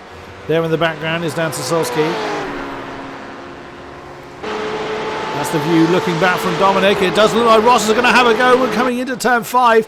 And that's usually one of the favourite overtaking spots of this track, and he's slowing down very heavy on the brakes for the Ford. And he does indeed take the race lead back again. Wow, there's a big statement of intent from Ross. He's not prepared to just sit behind, and I think it's fair to say Dominic is quite ready to pick up the pieces if it goes wrong. But this is going to be a great scrap that's going to see itself to the flag. Oh, Yeah, I mean, based on the pace that we've seen from both of these, this should be good. And look behind John Hallowell as well. Jared Caroni, after his earlier incidents, is right in there as well. And John was quicker than Jared last time around. I think it's fair to say that Ford has had a bit of reshaping going on. It certainly has, actually. John actually passed Jared this lap. I looked at it. And that must play on your mind as well. You know you're in a damaged car. People are passing you that you would normally expect to be passed by. That must kind of play on your mind as well, doesn't it? I think it depends on how you see it as a perspective thing. I think Jared will know that his car is damaged. So in his mind, or at least in my mind, when I think about it, I think my car is damaged. Let's say I lose half a second. When I'm thinking, well, okay, I just got to pretend that I've got half a second less pace, and I'm actually these are my targets now instead of where I can be. This you sort of just change your perspective of who you think you can fight. As soon as you lose that, you also know that if your car's that much slower than someone around you, you don't really bother to fight because you can't defend. It's just at that point, it's just a waste of time for the both of you. So you kind of just let it all happen around you a bit. It does suck though because you're kind of driving around and it's just like, I could be going so much faster, and you just can't. You've not quite got that edge anymore, and it does. I think it only really affects you for the race, and then you get past the race and you just move on to the next one. You think, okay, well, I just my car will be better next time, so it'll be fine. Talk about a reshaping car. Jürgen Kleiber in 37th, the 342 Dentsu Sim Racing BMW is just being caught by the leaders, and there ain't a lot of the front of that car left.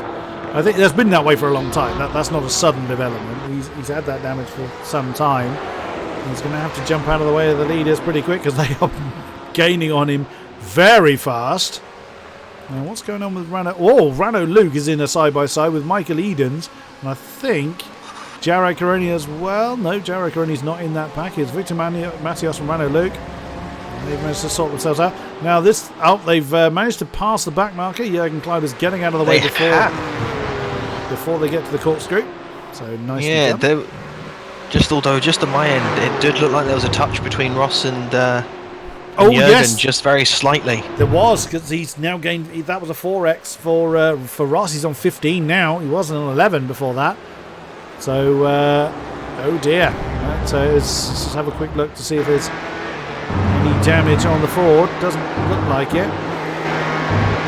The back doesn't look too healthy, but nothing significant there. We'll see if it doesn't look like Dominic's going to be able to capitalise this time. No, he's going to be too far back. Unless he has a dive and a half coming into turn one. But these guys, there's no point making a massive dive unless you're on the last lap, I'd have thought.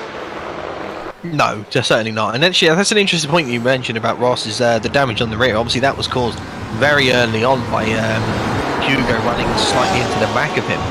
And I wonder if that actually has just damaged the aero slightly on the car enough that when it comes down to it, or maybe like the last couple of laps, will that help Dominic in just having that extra edge in the straight line department compared to what you maybe should have?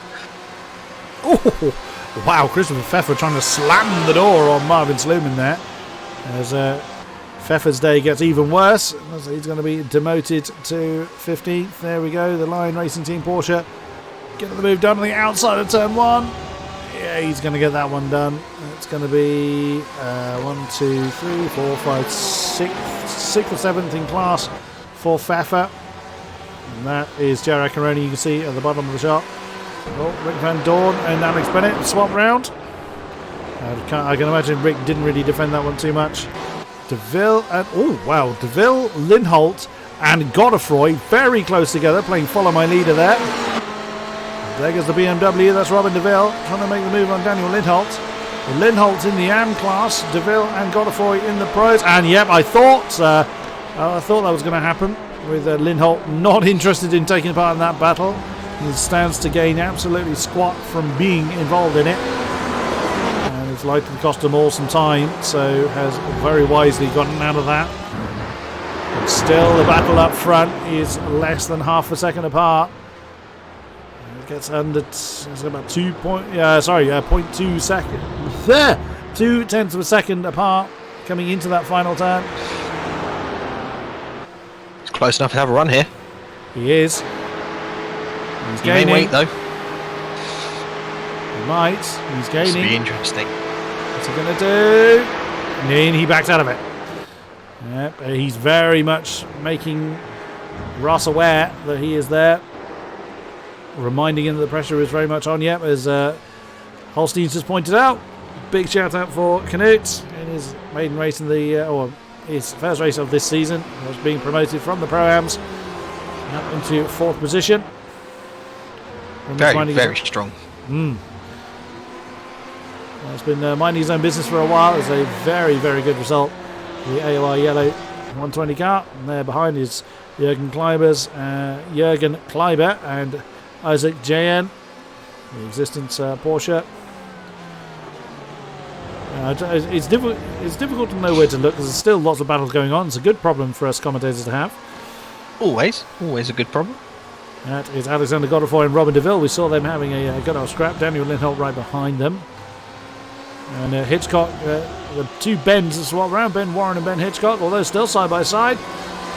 It's not really serving a great deal. Hitchcock should really back out of that one, which, well, I don't know whether he backed out of it or whether Warren made the move. Again, they're not in the same class, but I mean, they can fight each other, they just wouldn't necessarily gain from doing it. As Hitchcock again jumps out from the slipstream of Ben Warren. All they're going to realistically do is slow each other down, but it's good fun to be in a fight. If you're fairly sure you're not going to gain on your classmate ahead, you may as well have a scrap with whoever you can get hold of. Oh, look at Oliver now. He's nearly pushing Ross Woodford along. That's going to be something to see if the Ford can fend off the BMW for the remaining 16 and a bit minutes. I mean, he's got a lot of work on his hands. It's such a tricky track to really defend that because there's so many overtaking points, and he's actually defending here, so this is going to give Dominic the outside line. And that ahead of them, and Dominic has nosed into the lead, but the Ford taking the inside line, and Dominic opted not to pursue that one too hard. Nice defensive move from Ross Woodford there, kept his cool. And slides back up into the lead, but of course he's got it all to do again. Into that all-important turn 5. That was Nick Domino and Jamie Smith. You saw at the bottom of the shot there. There they are. Their race has not gone particularly well. And the race leaders are very fast approaching. The BMW's jumped for the inside line, but he's not close enough. And Woodford would have known that. Yeah, I'm assuming there's a certain amount of... there's certain tactics that all drivers do, to pile the pressure on. You jump into you jump out from the slipstream just to make yourself seen, but you're not going to make the move. Is it easy to kind of think, no, you're not actually making this move, you're just trying to distract me, or is the instinct still to defend that line, like we've just seen from Ross and Dominic there coming into turn 5? Dominic going for the inside line but not close enough to commit to the move.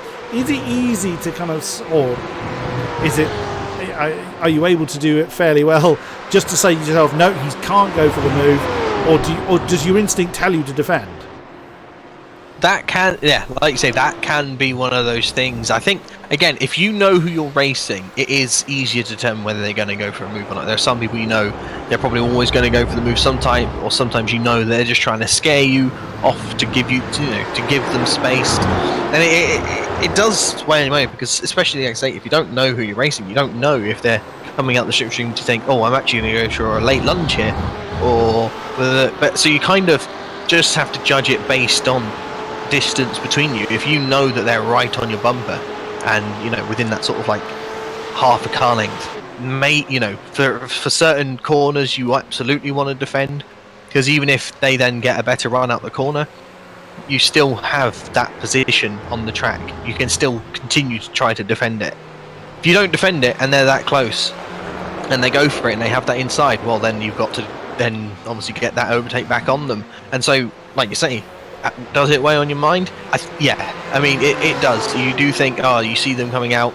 It's kind of, some people are definitely better at judging it than others. Like they'll doesn't matter who they're racing against, they can just sit there and head, and they know somehow that the person behind them isn't going to make the move, and so they don't defend the clean air. They don't defend nothing. It'll be interesting to see just how it goes with these two. But it can be very tricky. And you can could say the advantage is with Dominic as well, because he isn't anywhere near the instant limit, whereas Ross is on 15, so he can't go too mad. But Dominic is on 8, so that's that one additional kind of pressure point you could say is not on the geodesic BMW. We'll see as we are within the final quarter of an hour of this race now. 32 laps done, 8 potentially to go, and Isaac JN is on the back of Knut Martinsson. That is a battle for 4th. And Isaac has Isaac gained about 8/10 on Knut last time around. He was a great job at hanging on in there. Well, even 5th would still be a very, very strong result. Indeed, Alex Bennett, the next one down the road, is another 7 seconds-ish back there. So if Knut did concede the position, it wouldn't be, unless he fell off the road, it's not likely to concede any further. Rick Van Dorn has been doing a brilliant job of hanging on to the back of Alex Bennett, although he's fallen a little bit off the back of him now. In the nuclear coloured Ford, his teammate James Pinsker 4.2 seconds behind, and side by side for the lead. That's Ross and Dominic again, and the BMW's got the move done on the outside of turn 1. So he's managed to get, and Ross has just caught that outside patch too much, and round he goes. Oh no, disaster with the Con Radicals Ford. That is well, that's going to be a lot of damage to his car. Dominic's only going to have a 6-second lead over this man down to Solski, and that now makes this battle between Knut and Isaac for the last podium spot. Wow. That was very unexpected. Like I mean, I think I was saying the Ford is probably one of the trickiest to drive. It's so easy to lose that rear end. Just touching the grass, he then had nothing. But that shows just how much he was pushing. You have very little left in the tank in reserve for when the move. So do you think the move from Dominic kind of spooked him a little bit? He maybe panicked to try and react too quickly? I think perhaps spook may not be, obviously. I think perhaps wanting to get on the throttle early just to keep him as close as he can may well be as something that he was trying, but it's more likely, I think, that the Ford just tricky to drive it, that especially in certain situations like that just running wide becomes very, very easy to do. And if you're just a little bit unsighted, taking a slightly different line into the corner than you've been used to for the entire race, that can cause, as I say, those issues. And yeah, unfortunately for him, just caught the grass and gone round. Hopefully for him, he won't lose too many more positions. I think he's currently sitting in, was it 5th? So that's still not too bad. Not too bad at all. He's got 10.5 minutes to try and stay there, with 4.7 seconds back to Alex Bennett, who really has dropped Rick Van Dorn now. The Ford not really in a position to attack, even though they're in different classes. I'm keeping an eye very much on Isaac Jan and Knut Martinsson battle for what is now 3rd as they come past. That is Nick Domino, I believe. No, that must therefore be Jamie Smith, the privateer BMW. He was the AM champion a couple of seasons ago. Had a pretty rough season last time out, and still Knut is able to fend off the advances of the Existence 112 Porsche. Is it because Isaac is holding back, or Knut is pushing on? I imagine Knut is pushing on with as much as he's got left, because his pace again is matching that of Dominic and Dan ahead of him. And Knut again feeling the need to defend that inside line to turn 5. I wonder if he's aware that we're watching him. Possibly. I think actually that him defending it, actually, that goes back to what we were saying about, you know, defending when you maybe don't need to. I think in there, the car behind was probably just a little bit too far behind to really need to defend, but obviously feeling slight defensive, is say going across by about a car's width to just sort of say, if you want to come past it will be a little bit tighter than perhaps you'd like it to be. But yeah, this will be interesting. I think, you know, as I've said before, the Ferrari likes to eat its tyres. And what's happened to Koen Van Eyck? Let's have a look. He's nothing in particular. He's just gone very, very deep into turn 5 and is being very... Robin DeVille was actually being very cautious around him. It was actually Robin DeVille, I wonder what was going on there, but it was Cohen that went too deep into turn 5. Rod's been very cautious returning to track. Again, number of people now very close to the instant limit. Even Canute's got some on the board, and he was always very famous for having a 0 instant count. He's got 6 on the board, so he hasn't got many. But even he hasn't come away unscathed. 5 laps remain, as the overlay now tells us, of this race. This could be an opportunity for JN to attack for that podium position. Canute defends the inside line. They've got a back marker there as well. That's going to make life interesting for the Porsche. Can Canute defend the inside? That's a good move for Isaac. Can he get it to make it? Can he get the move to stick? Yes, he can. Canute slots in behind the Porsche, and that's Isaac JN up into 3rd position. Look at that, 2 newcomers in the out of the top 3 positions. Great effort there, but can Canute counter-attack in the remaining 7 and a bit minutes? Well, he'll certainly like to think so, but I think it's kind of one of these things where the Ferrari, like, it is strong. It's just, can he really get it to defend? Like, he some of these corners coming up, they are very strong for the Ferrari. Some of the tighter, twistier corners.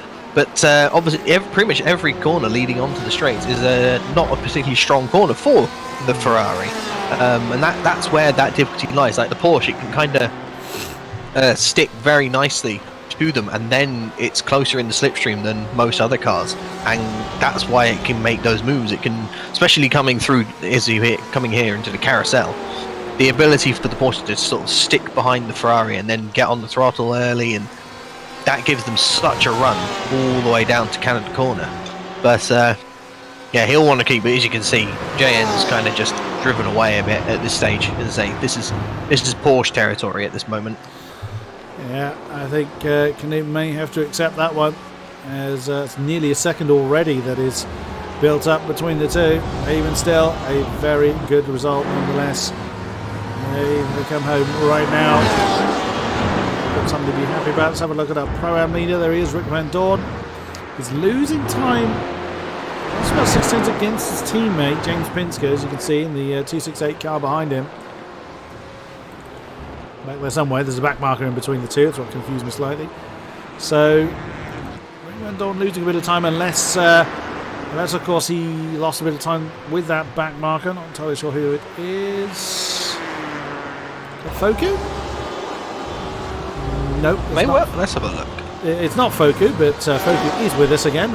We did lose him at one point. That's good. He's a couple of laps down, but he's still going. It's always worth returning and driving on. Canute's lost 1.6 seconds off of Isaac As well, because he can see Martinson. He can see that he's struggling. He may be thinking, a couple of laps left. Maybe let's go for it. Surely that he's got to rethink that. Right. Well, it's easy for me. Well, easy for me to say. What you should do and what you end up. I mean, when the red mist doth descend, you don't always think about what you should do, or rather about what you can do. Certainly. 39 cars remain in this race. Has been quite a mixed bag of quite a mixed bag of results. A lot of newcomers really staking their claim on what we've got. I'm keeping an eye on Rick Van Dorn here. He's lost another 7 tenths to James Pinsker. The 2 nuclear-powered nuclear-coloured Team Tepper Fords are getting very close, but whether Rick's has taken it easy and James is pushing or what have you, we don't know.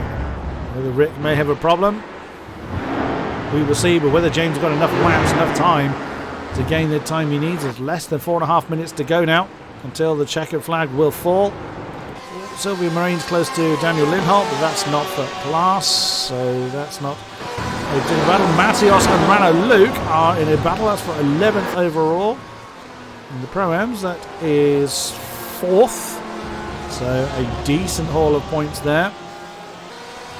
John Halliwell, our AM leader, up in 9th now. What a great way to make a name for yourself in the top 10 in your first race. The next AM is Cohen Van Eyck, 7 positions behind him and 17 seconds further down the road. What a great effort for Halliwell. That is a very stunning effort from Halliwell. He's he's driving super well, and he's driving that Ferrari along with Martin. He's pretty much on pace at the moment with Martin, obviously a bit further down the road, but currently in this later after pit, second stint, he's doing very, very strong times. Indeed. As is the car behind him, actually, of Michael Edens. Edens, there he is, sitting close to his personal best last time around. High 201s, 2019 was his previous lap. 2011 was his previous best, but that could have been quite some time ago. So it could well be a good scrap. Well, I would say a good scrap for 9th. They're not in the same class, but they may well have, duke it out a bit. They're nowhere near the incident limit. Michael on 4, John on 6. So he may well have a go. Oh, what's happened to Lindholtz? Him and Sylvain Moreno swap rounds, and they're going to take that. Oh, Rick Van Dorn! Problem for the Pro-Am leader. Oh, he's driving backwards. He's got to be careful there. He doesn't want to drive too far back and get disqualified. That looked like Paolo Martin's getting out of the way, and he drops it on the S's at the back, and a huge impact with the wall. Oh no, Rick Van Dorn, huge incident there, and so unfortunate. He's trying to get on the grass to spin it round, and then nearly hits the wall whilst trying to recover. That is what a shame from a commanding lead. It was getting less and less, but I think he would have kept it. But that has just undone itself in a very dramatic way. Rick Van Dorn now down to 14th. Just an interesting Martinson Woodford. Martinson made a little bit of a mistake in the final corner, and Woodford was right on his tail. I wouldn't be surprised if... Not the final corner, turn 2, 3. Making me mind. Yeah, well, turn 3 where that would happen. And Ross doesn't go for it to turn 5. Interesting. I thought that was a fair dive. I thought that was being set up for a turn 5 move. That the Ford choosing to stay behind Canute there for currently 4th position. That's the last thing Canute would have wanted if he's been struggling to maintain his pace. His pace has been pretty good all race long, in fairness. Oh, that's a bit deep coming into turn 8, unless Ross fancies an outside manoeuvre around the course, which is possible but very difficult to do whilst maintaining any real pace. God, he's got to be careful there, Ross. He just lost the rear end coming out of the car, obviously coming towards the exit there. And as you know, he's got 19 incidents. He cannot afford to get another one. So this is an interesting one. The battle of the 0 tyres versus the battle that can't get any more incidents. This is, will this end well for either of them? We'll see. And Alex Bennett is not far off the back of them either. He's only 1.6 seconds. If they continue to fight like that, it could well bring the Com Radicals 111 BMW into the fray. But Dominic Oliveira has started the final lap. There's 20 seconds to go until the checker flag doth fall, and it will await for the 144 geodesic BMW to come around and claim it. So it looks like he's got enough gap between himself and Ross to prevent the Ford having a go. Yeah, he's way too far back to realistically make a move into turn 1. But Canute could still keep hold of that 4th position. There we go. The flag is now out. So when Dominic Oliveira crosses the line once again, that is when the race will be finished. There is Isaac JN. That's how much of a gap he's given himself. With Sarah Dove right in the middle. Her race has gone horribly wrong. She is down in 34th position in the AOR. Well, you can see how much she's struggling. She's been fuel saving for so long. This has badly backfired on her. I mean, is it something that you can accidentally... How do you tell your pit crew how much fuel to put in? So you use the black boxes, as they call them. You go on to, I think it's F4, and it will give you the fuel, and you'll say, I would like this many litres or gallons, depending on your choice of unit, and then you put that much in. As simple as that. So it could be that she's put the wrong number in. Must be. Well, Matthias, Rano Luke and Marvin Sluman in a hell of a scrap for 3rd. That's the last of the Pro-Am podium spots. But Victor Matthias currently has the Hyperion Porsche. Rano Luke in the next one, and Marvin Sluman of the Lion Racing Porsche at the back of that pack. So that is a big old scrap that is still kicking off. But, oh, Oliver, you cruel man. Oh, he's going to do a side-by-side with Sasulski. Look at that, the geodesic pair coming over line of stern.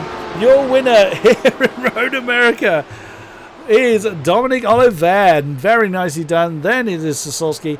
Isaac JN comes across the line in third. Where is Canute? He did indeed beat Ross Woodford. Ross did make it to the line. Canute Martin 4, Ross Woodford 5. Alex Bennett says, oh, we've got trouble. Pfeffer and Cohen van Eyck are off the road. I think Cohen has recovered. And Christopher Pfeffer has gone off the road. He was in quite a strong position, I think, but he's had trouble. James Pinsker did indeed come home in the winner of the Pro-Ams. James Halliwell was one position behind him in 8th place. Brilliant race for him in the AM category. Very nicely done. Jared Caroni coming home in 13th in the end. And, oh, who can we catch up with? There's so many people crossing the line because so many cars were close to one another. Who's still going? That's Richard Brenneman. We haven't really seen him all race long. He's coming over the line fairly soon. Stefan Kamke. Slothery's Ferrari being chased home by Jukka Suominen. That is for 27th. Flash of the lights. Stefan seems quite happy with that. Thomas Kuhn has been on 19 incident points for, I think, well over half the race and managed to make it home. Roberti Edouard comes home in 30th. Chris Yardley is going to take that 31st spot for Hyperion. Nesterowicz also in Hyperion for 32nd position for him. And the last car on track is going to be the Phoenix Motorsport BMW of Paolo Martins. What a race that was, Mr. Phil.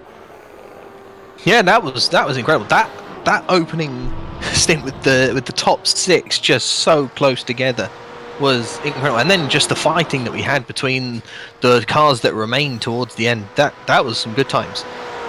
Very much so. And there we go. That's Paolo Martins across the line. And that is everybody. So, the results then, as they currently stand, without any steward's intervention. I love it. The geodesic pair were less than a tenth apart at the end. Very nice photo finish between them. It was indeed Dominic Oliver and Dan Sasolski taking the top 2. Then it is J.N. Martinson, Woodford, Bennett, Pinsker taking the Pro-Am win, and Halliwell taking the Am win. Then Edens, Matios, Luke, Sluman, Caroni, Dawn, DeVille, Van Eyck, Godefroy, Pfeffer, Sanders, Moraine, Lindholt, Hitchcock, Warren, Kodeman, Putin, Brenneman, Kamke, Suominen, Coombe, Edouard, Yardley, Nesterowicz, Martins, Domino, Dove, Smith, Kleiber, Foku, and Hall. Those that didn't see the checker flag were Costa, Christensen, Orlu, Holstein, Henstra, Prato, Imre, Gaillard, Langham Service, and Washington.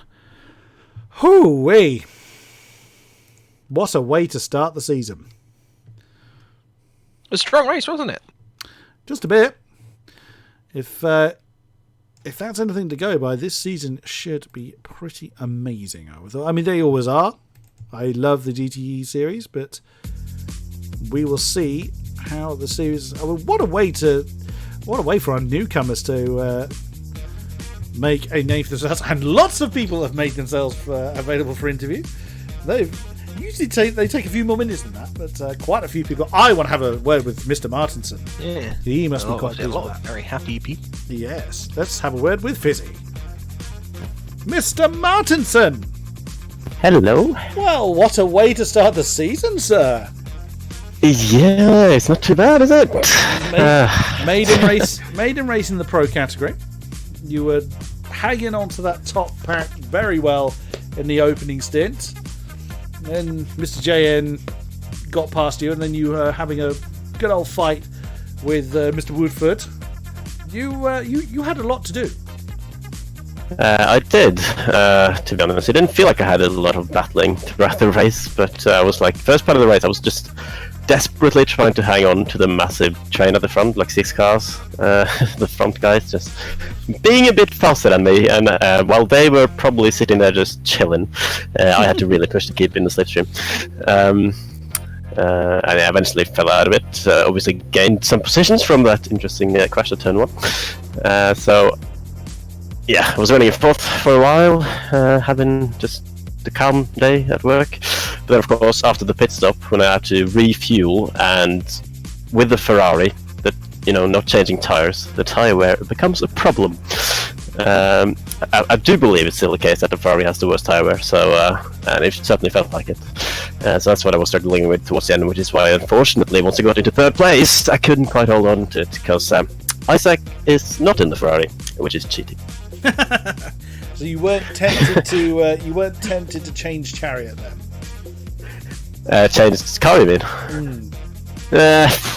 I mean, I didn't do any driving in the break, so I wouldn't have really had time to test any other cars. I did do a test actually for all the cars, I think, before last season or the season before that, maybe. And I just like the Ferrari. Until the tires fall off, but it's still a good car, and I feel like I would betray someone if I left. Where are you putting yourself? What position in the championship do you think you're realistically aiming for? Well, now that I'm apparently a professional racing driver, I have to aim for decent position. I think it's clear that I'm a ways off the very top guys, as per usual has been the case for 9 years. But Pro Field is much bigger and therefore much stronger this season. So I would probably take top 7-8 in the championship. Awesome. I think you're underselling yourself somewhat based on tonight's performance, but great effort. We'll see. Great effort, Fizzy, and I'm sure we will chat to you again. Yep, thank you very much. See you later. Who should we have a chat to next, Mr. Phil? Oh, that is a great question. Who have we got in there? I think James Pinsky there, a Pro-Am winner. Absolutely. Hello, Smeej. Hello, Chris. Well, I was watching that time drop slowly but surely, and then the drop got slightly quicker, and then you led by quite a long way in the closing stages, the Pro-Ams. Well, congratulations on the Pro-Am win. Thanks. How are you feeling?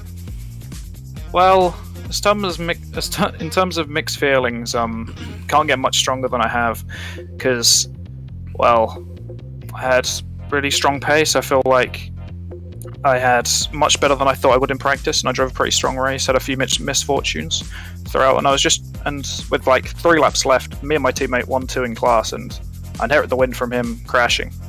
And I feel so sorry for the guy, Rick Van Dorn. He did an incredible drive, and unfortunately he crashed, but very bittersweet win, but for sure I have to take it, and we go from here, I guess. Whose idea was that nuclear colour scheme on your cars? That's been a thing that Team Tepper have had for a while, actually, since AOR Le Mans 2018. I think it's supposed to be like it's like a high visibility jacket. It means that, say, if cars are lapping us or if we're getting lapped, they can see us coming. So hopefully it helps us avoid some crashes. I guess has a bit of functional use behind it. Awesome stuff. And where are you? Are you looking for the sort of the top spots in the Pro-Am division this season? I guess so. I was kind of unsure about my pace going into this race, but I think my race pace looked really solid. So I guess I take the win and go from here and see what I can get from here on out. Hopefully, me and Rick can score some more double podiums or more like good results. But unfortunately, that just fell away from us today. But overall, I think I can be happy with my own performance. Awesome stuff. Well done, James, and we will see you next time, I'm sure. Thanks. Goodbye. I want to have a chat with Mr. Cohen Van Eyck. Hello, Cohen. Hi. Well, we didn't see a lot of you this time, admittedly. There was a lot going on elsewhere. How are you feeling after today's race? Pretty happy. Well, it's a bit double. I guess on in terms of results, I can be happy, but there were a lot of like teeny tiny mistakes, incident points and stuff, which could have been better. But yeah. Is that something you were particularly focusing on? It wasn't something you struggled with last season, I don't recall. Was up and down. Some tracks not so much. Other tracks were worse. But yeah, that's mainly consistency and just keeping it clean is what I mostly need to focus on. Because I mean, I can do lap times, but it needs to be there more frequently. I see. Any particular tracks you're looking forward to in this season? Well, I mean, I was very much looking forward to this track, but also Belle Isle is returning. That should be a good one. That one, I think mainly, and of course Barcelona, the new track, in a couple weeks.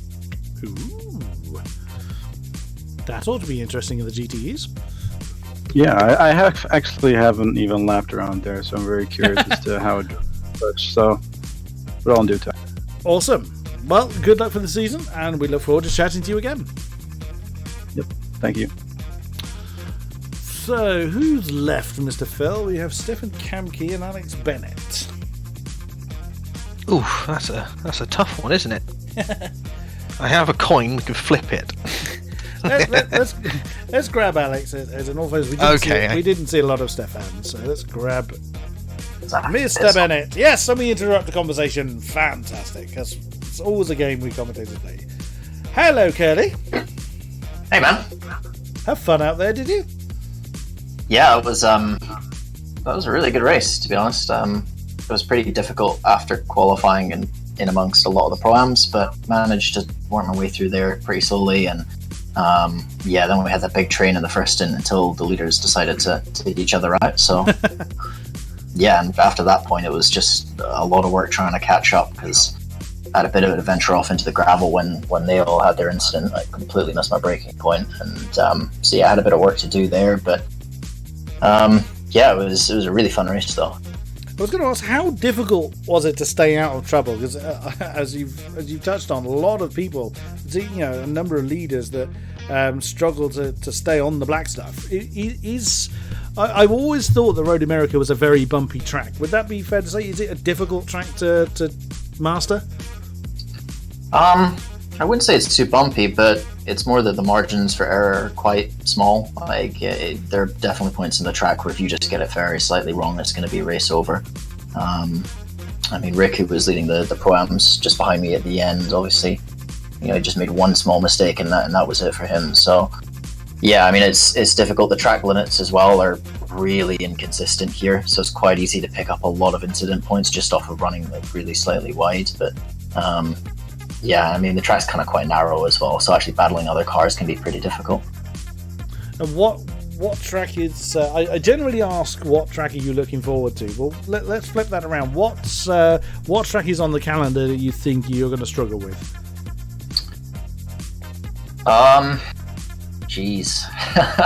Maybe Le Mans, to be honest. I haven't actually raced it before, so yeah, probably that one will be quite difficult. Well, best of luck for the season, and I have no doubt we will be chatting to you again. Cheers, thank you. Final person that's made himself available is Stefan Kamke. Hello, Stefan. Hello. Well, you generally undersell yourself. How do you feel you did today? That was the most fun I had with my pants on. A perfectly apt answer. Like it. So, a lot of people had really struggled to keep it on the black stuff. Quite a few deaths going on. How was it out there for you? Well, I had one off track, and I had 4x from the lap 2 or like early lap turn 2 crash that way. So perfectly fine. And the first 20 minutes or so, I was really just battling pro-ams and AMs, and it was the most awesome side-by-side and bumper-to-bumper driving I've ever had. Excellent. A bit more confidence in your pocket, I hope. Yeah, and I beat my teammate, so check. Awesome stuff. What track are you looking forward to the most? I actually have to look at the calendar again to to say that. But yeah, I actually don't know. Maybe Road Atlanta, because it's also around the time of the Petit Le Mans. Aha. I see. Well, good luck, Stefan. We look forward to chatting to you again, I am sure. Cheers. That is going to wrap it up for this evening. Thank you very much to those that have been with us throughout the stream. A great pleasure to have you with us. Thank you very much, McPhilen, for joining me in the commentary box. A great pleasure to have you with me, good sir. Thank you, and thank you very much for actually having me. Pleasure is all mine. Thank you very much to our sponsors. Without you guys, AOR would not continue to grow. And we will be back next week for more GTE action. Same time, 7:30, but there's plenty of action going on in between then and now, so check back with us then as well. Thank you very much, and good night!